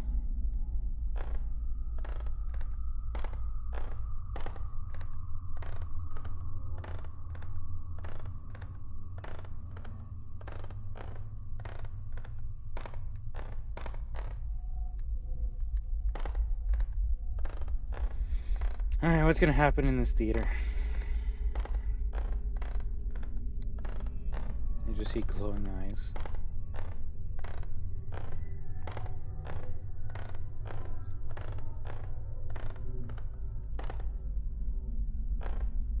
Okay, that's something else. I'm like, uh-oh.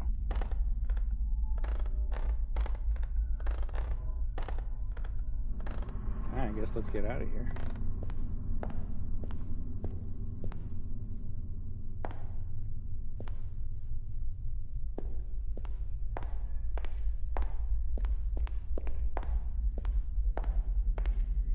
Before we press anything, let's see where we gotta go, right? Nothing here, so I'm assuming something's gonna spawn here, and then we gotta run away. Whoever was messing around with this thing had no idea what they were doing. The wire's fried. Amateurs. There's no way I can fix this. I need to find a valve.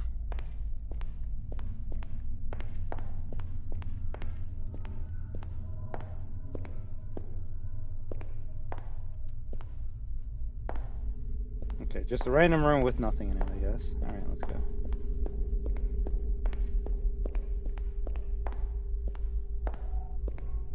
Damn, it's dark in here.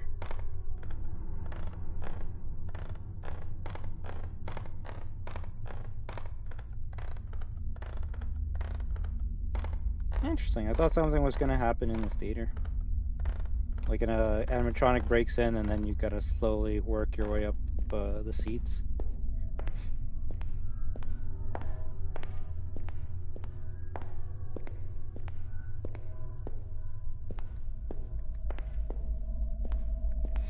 I guess this was just to show you that the generator won't work for you, so we gotta find a valve.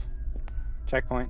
Yeah, every time I see that like stutter, to me that signifies that's like a checkpoint. It's auto-saving and something else is being loaded into the game to continue the sequence, so let's hope it's not a chase, right?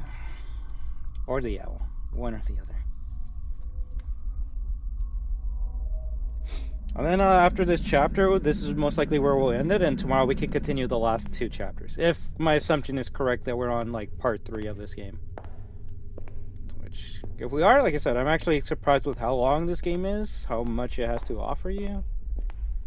Granted, I guess if you care about story, then this might not be your game, but who plays game for story?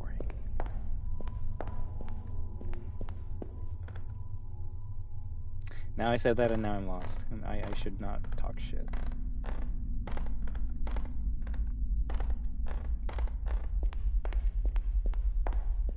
Considering something like loaded, maybe we just keep on going through this area here.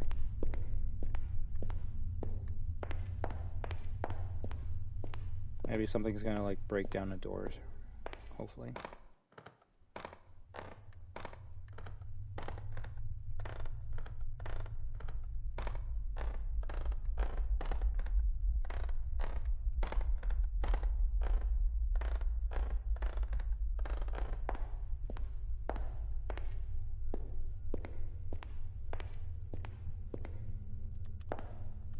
That's a valve. Give it to me.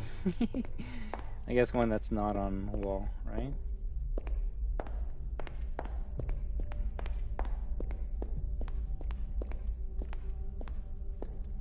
Maybe we actually do got to go back through the classrooms.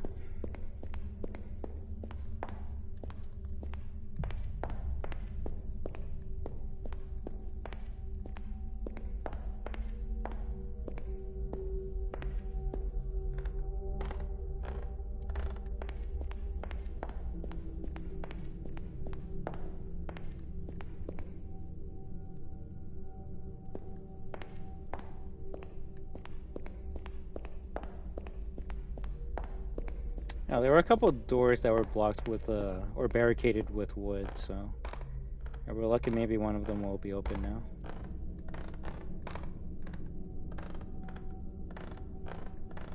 So isn't this where the cat was, like, chilling?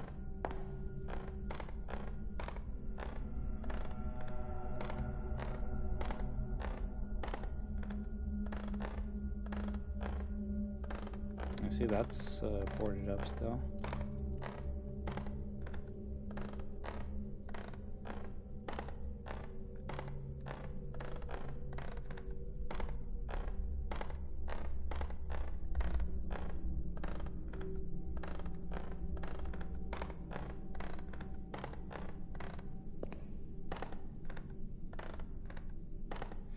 I guess we're just backtracking at this point.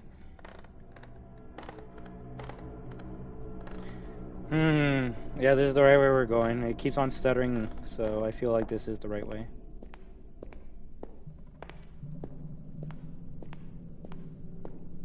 Watch I'm saying this, but it's actually the game just chugging and it's slowly close to, like, crashing.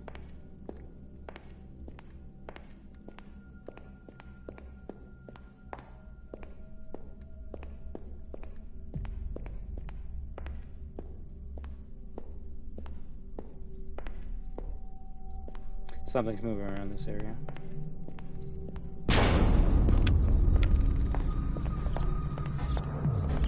Fuck me.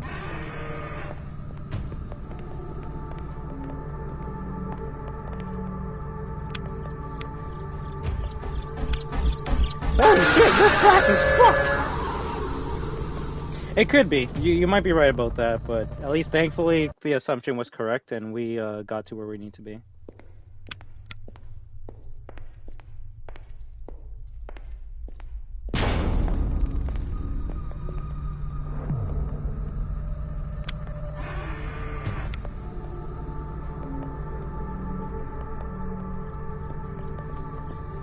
God damn it, I already died.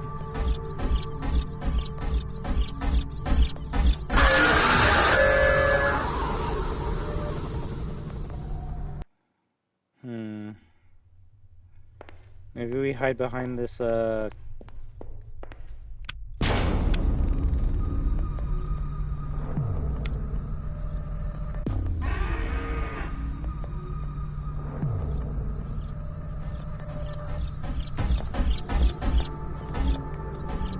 Fuck off, please.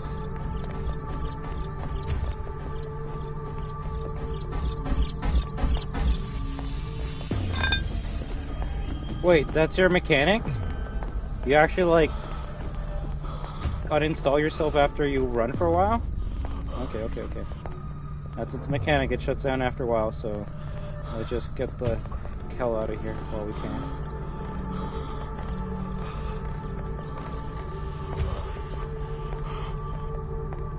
I hate valve puzzles. This game just better not, like, spawn something in front of me, that's all I care about right now. Okay. Shit, it's still after me.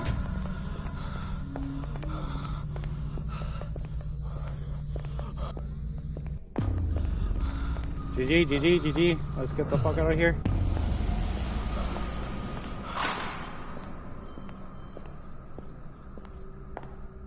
Yeah, fuck you.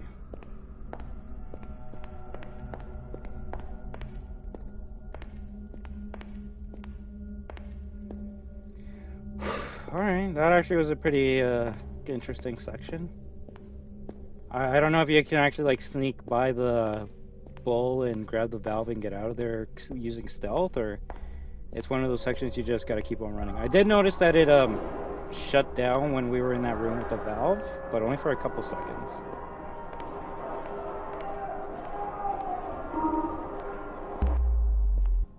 That's not good. Let's go in the Joker gas room.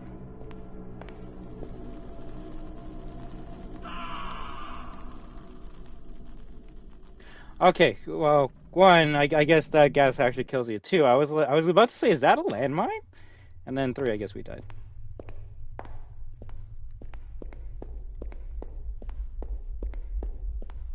Hey, no problem at all. We might finish by the time you come back. So if I don't see you, I just hope you have an amazing night, alright? But if not, I'll see you soon. I'm assuming we might need a gas mask to get through that area. I don't know. It's kind of weird.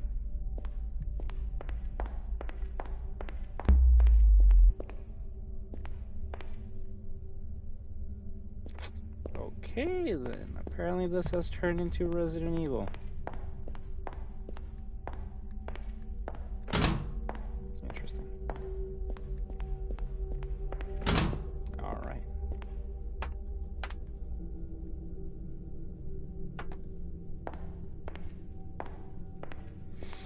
Alright, who is experimenting with what over here? This is why I actually do want to read the notes. I kind of want to know what's going on, but I almost have a feeling that even the developers don't know what they want to do with the story, so they're just like, screw it. Throw shit at the wall and we'll just stick with whatever lands.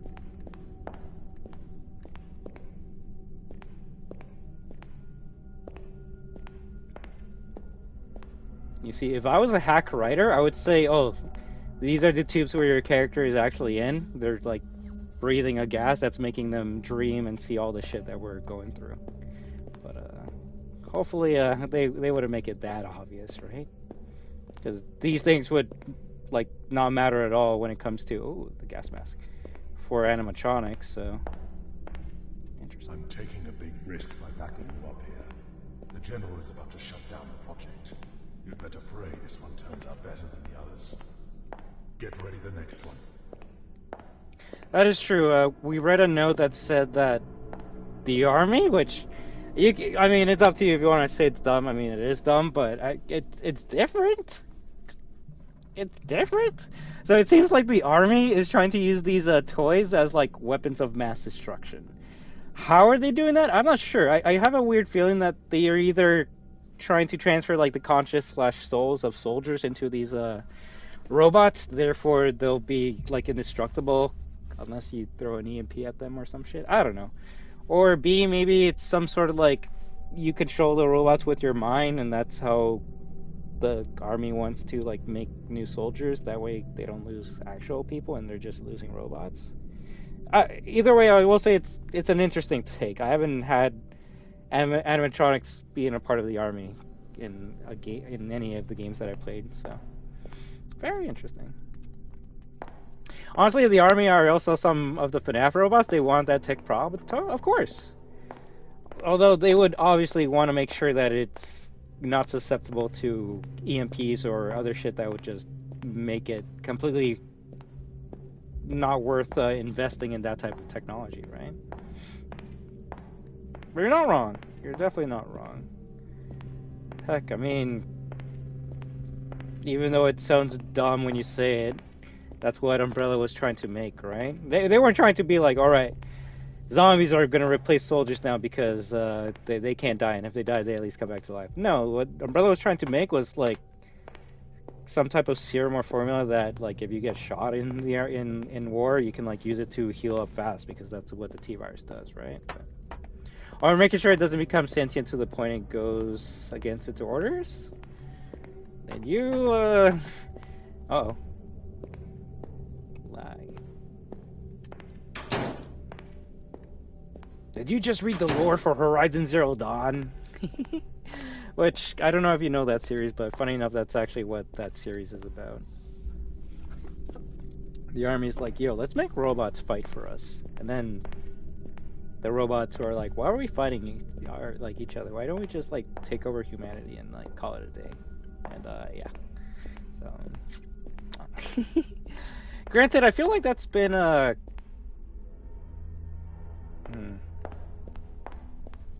That's been a part of science fiction and robots for a long time. It goes all the way back to maybe like even like Terminator, like 1 and 2. Yeah, I guess. Sorry if anyone cares about the spoilers for Horizon Zero Dawn, but it's technically a post-apocalyptic game, so it takes place after like humanity has had its time. That's why you see like the buildings of like modern times, even though like everyone looks like they came from like the Stone Age or some shit. But yeah, that's funny enough. That's what the whole story about that game or that series is about. Humans made AI robots that are so smart and strong that they're like, yo, why don't we just like take over the world then? Yeah, that's what happened. So, although that's not the main story of the game. The game is about like making sure the robots don't take over the world and the new humans can have a chance to survive.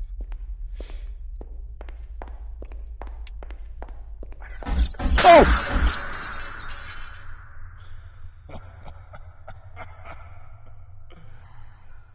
This gas is amazing. Can I end it here, guys? I think that was too much for me. Oh my gosh. Before he's gonna get mad, he missed. That's the biggest jump I've had on this stream, and that was a good one.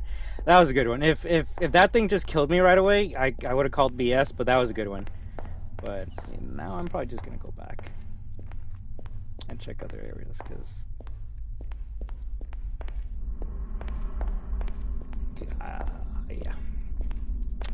yeah. Whew, my heart is racing right now.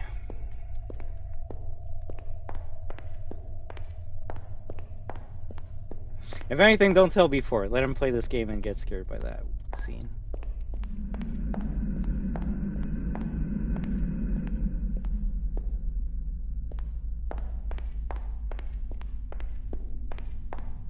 Yeah, so this is where we came from. This is the first part with the gas that had like landmines for some reason. I'm gonna see if there's anything in this round.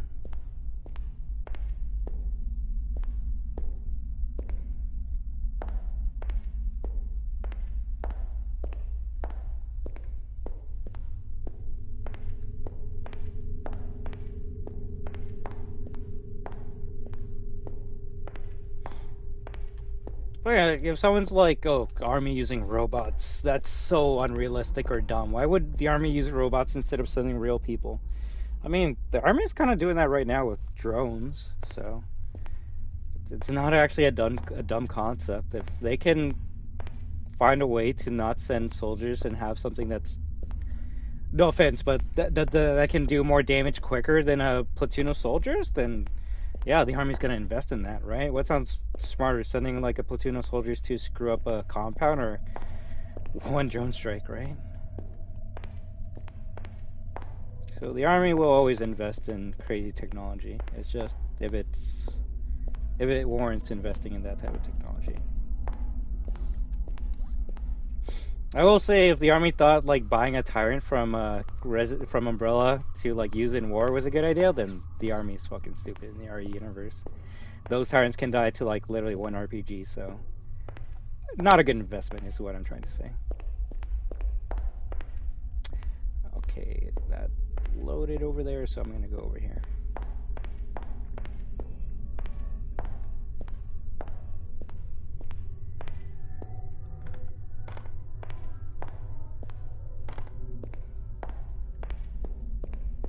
Heck, funny enough, there is a movie where toys outfitted with military technology start trying to take over the world.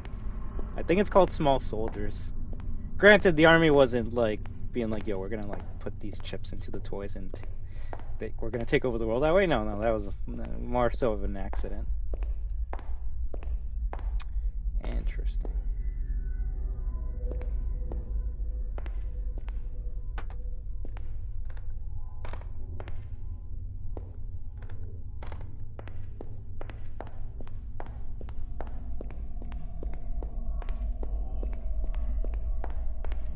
So there's two ways we can go. And I have the weirdest feeling that if we go this way, where the door's open, something's gonna start chasing us and we gotta start running the other way. Hey there, B4, you definitely didn't miss out on like the scariest moment in the game. Not at all.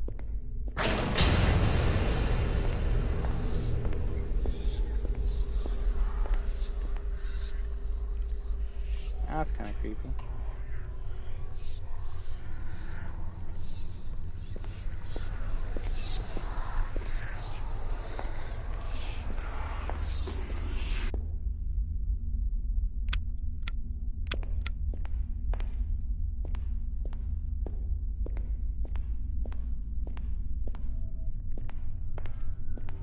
Yeah, let's go to the other one.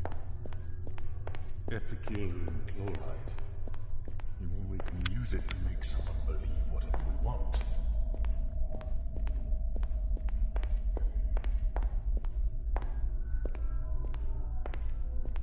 Well, that's like something happened in this game that actually made me jump more than anything else that it was in this game, so. Just, I guess, something for you to watch later if you want. Okay, we were right about taking this road afterwards. Good thing we did. Otherwise, we would have missed out on that, line of dialogue.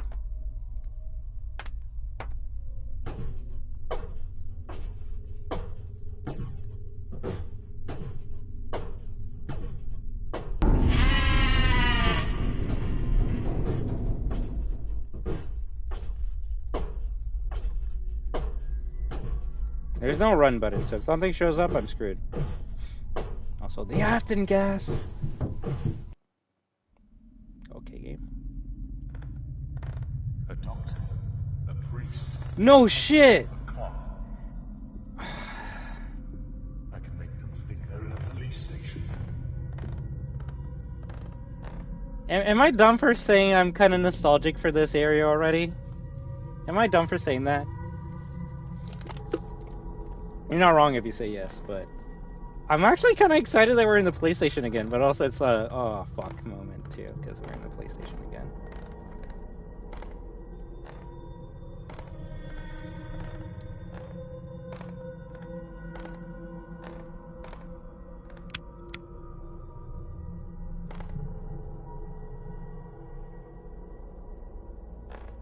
W?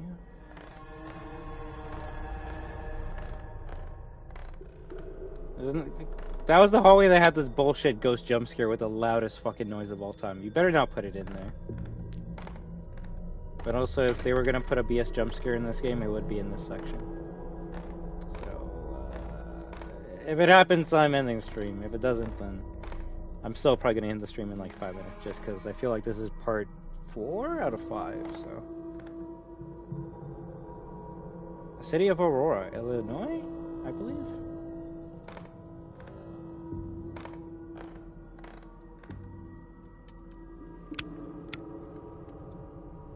We can interact with everything again. Will that matter? Baby?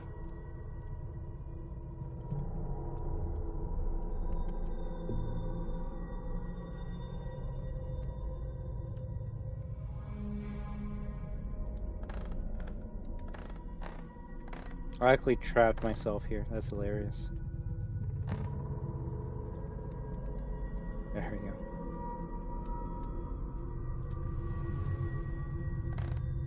I just gotta open up something, right? Gotta turn on the power. I have a weird feeling that Techno Gator is gonna be the final boss. We saw it at the beginning of the game, and we haven't seen it since. So, hopefully we see it soon.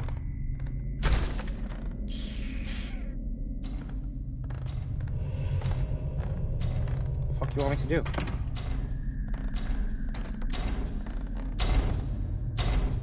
Hey, it's the bear!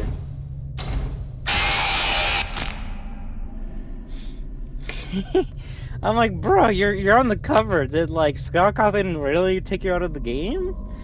Okay, that's classic. That's cute. We got the bear and the PlayStation. Now, someone could say that's lazy, and you wouldn't be wrong. But to me, I just think that's kind of cute right now. I can make them think they're in a police station.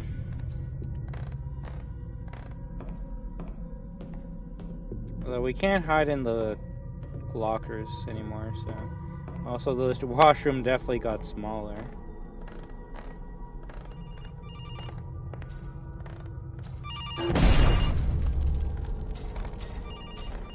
Fuck me then, right?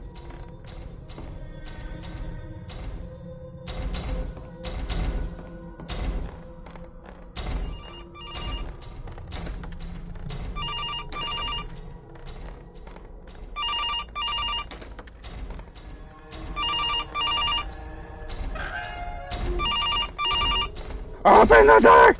Hello, Bishop. Bishop.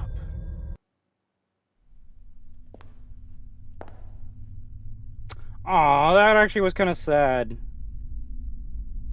I kind of wish there was a bit more to that. But I feel like it makes sense why it was a small section, because it's just one run straight to where you gotta go to. How long have we been playing this game for? 2 hours, 33 minutes? Shit.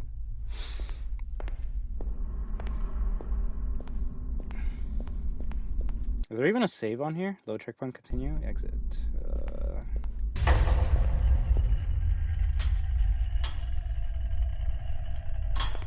There's some like giant mod. Gentlemen, I must insist. We're on the verge of success here. Yes, sir.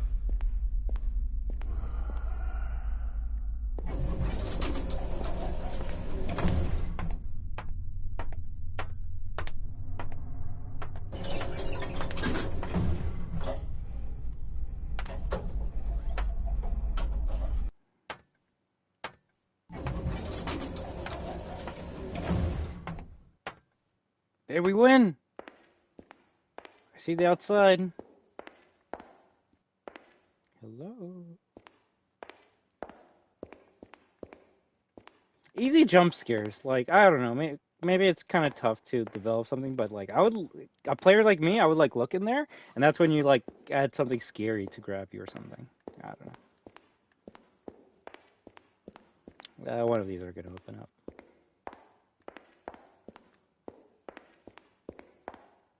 Yeah, it's not gonna be this easy. We're either gonna get shot or giant monsters gonna show up out of nowhere.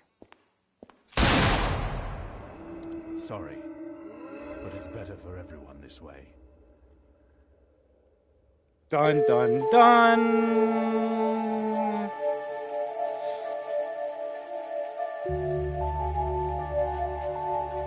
You know what? I'll actually give it a tiny little clap. I'm not even making fun of it. I'm thoroughly impressed with how they evolved their game design from the last game.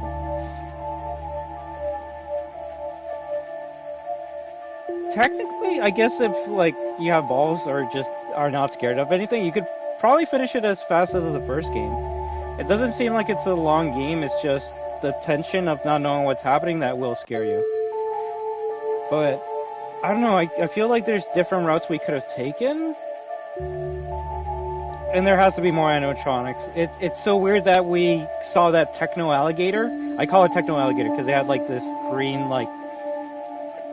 green techno glow sticks on it, and it's weird that we only saw it in the beginning of the game and never again. So, oh, look at that. Yo, Buddy just took a shot and is able to keep on going. What the fuck? Are we my captain? To be continued. Hopefully on the PlayStation 5 one day, because I think Case 3 is out. Let me see. Is Case 3 even a thing? Let me take a look. But yeah, I thought it was a pretty fun and good game. Granted, no one should ever take my advice as law, but I thought it was fun. If a game is supposed to like scare you,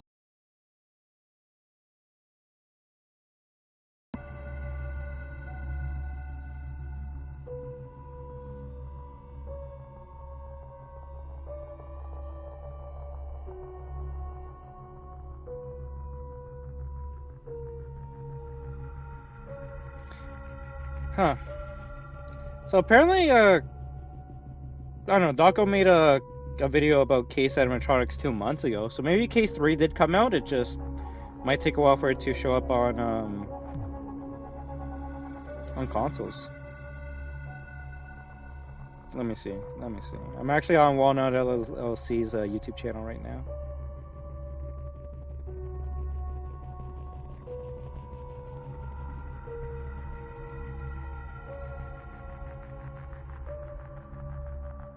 Okay, so the weird thing is it seems like there is no Case 3 or Case 4. It's just Case 2 Animatronics, and they keep on adding chapters to it.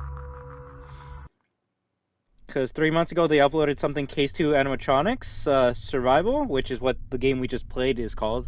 But the video is called Episode 4. So now I kind of want to like see how many episodes this game has, because I thought I saw 5 episodes. Ooh, okay. So what the fuck does this mean? So there's 3 episodes, 3 levels technically, and I assume we played 5 levels because it kept on loading to something new, right? But maybe there's like 2 parts to a level. Like maybe episode 1 is your workplace, and then the second part is your house, right? So what I'm just trying to assume or wonder is, like, when episode 4 comes out, eventually when it comes out, because it looks like episode 4 trailer came out 3 months ago, right? So like when it comes out, is it gonna be like a DLC you buy on consoles and it gets added to this game, or is it gonna be like a free update? That's where we're at right now. Also, I love that it says it's coming soon, even though like this game came out like 5 years ago. Granted, I want to say this got ported on the PS5 in 2021 or 2022, so this game's actually not that old on consoles, at least. On PC, then yeah, this shit's old as fuck, but I don't know. The fact that these games came on console makes me hopeful that Episode 4 is going to be coming out soon on PC, and then eventually gets ported on console, which, at that point, I guess I don't delete this game, right? We just keep it until it gets Episode 4 and 5, and check it out when it gets those DLCs. And I'm gonna do my research and see if maybe we play hardcore mode sometime soon, because as you can see in this mode, the game becomes more difficult, which, I mean, it was already pretty difficult already, and dangerous, which I'm okay with. New secrets and plot elements, which I actually do care about, because I want to see where this story is going. It will be open to you, but there is no saves in this mode.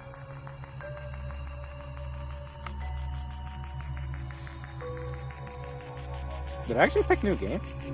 Oh, there we go.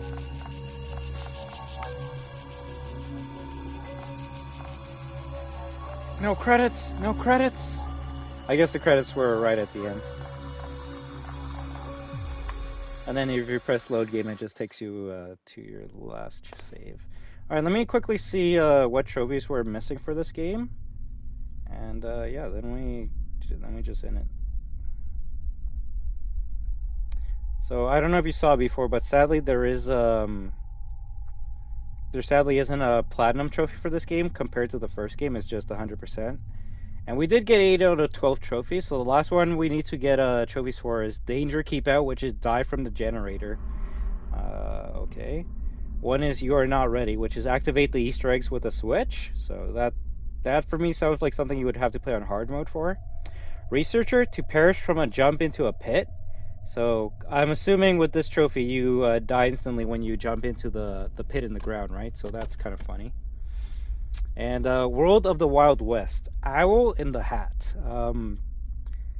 Interestingly enough, apparently the silver trophy has 0.0% earned, which to me that's either A, it's a really hard trophy to get, or B, it's a glitch trophy that they never bothered to fix. So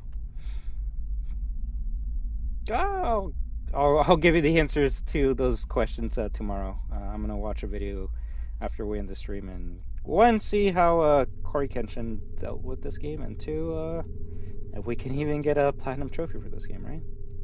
Or if we can even get 100% for this game.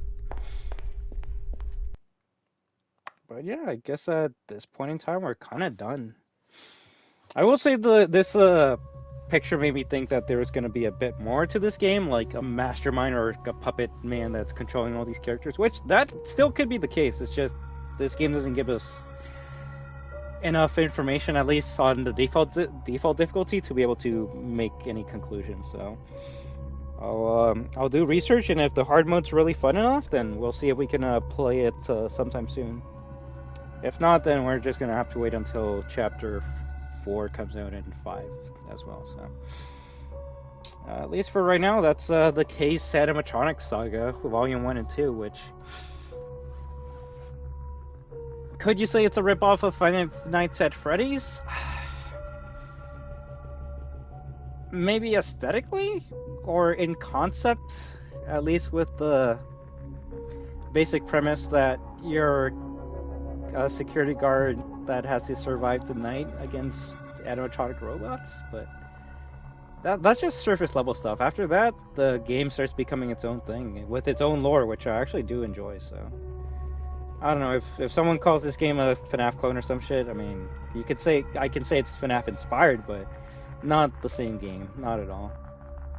Heck, I would say some segments in this game are scarier than anything that I've seen in most recent FNAF games. If you want to see the scariest part, if anyone missed it, you just gotta watch me go through the tunnels with the gas mask, and yeah, that shit made me jump. So I'm not gonna ruin it if no one has seen it. That way you guys jump when you play the game. But yeah, I will say this game made me jump a couple times, and that's amazing.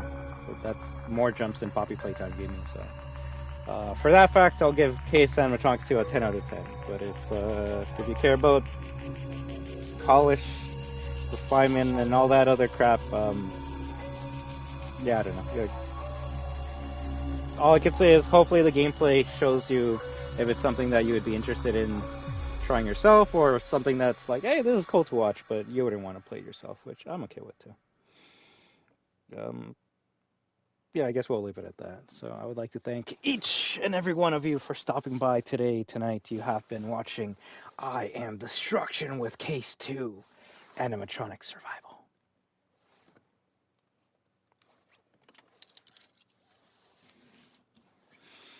But you're all destroyers, therefore you are destruction. And when we team up with each other, we are destruction. So have an amazing day, night, week, weekend, month, and 2024 year. But until next time, have a good one. WAHOO! Take care, everyone. Hopefully tomorrow we'll be back on the Jack 2 grinds, and maybe we can play some Fortnite as well, alright? But as for spooky horror games, nothing that I can think of at this point in time. So hopefully we'll play one soon. Technically, Alone in the Dark's a spooky horror game, so I guess that will be confirmed for March, but we'll see if we can play something before then, alright? But I just thank each and every one of you for stopping by, and I just hope you have a great start to your week, and have a good one, alright? WAHOO.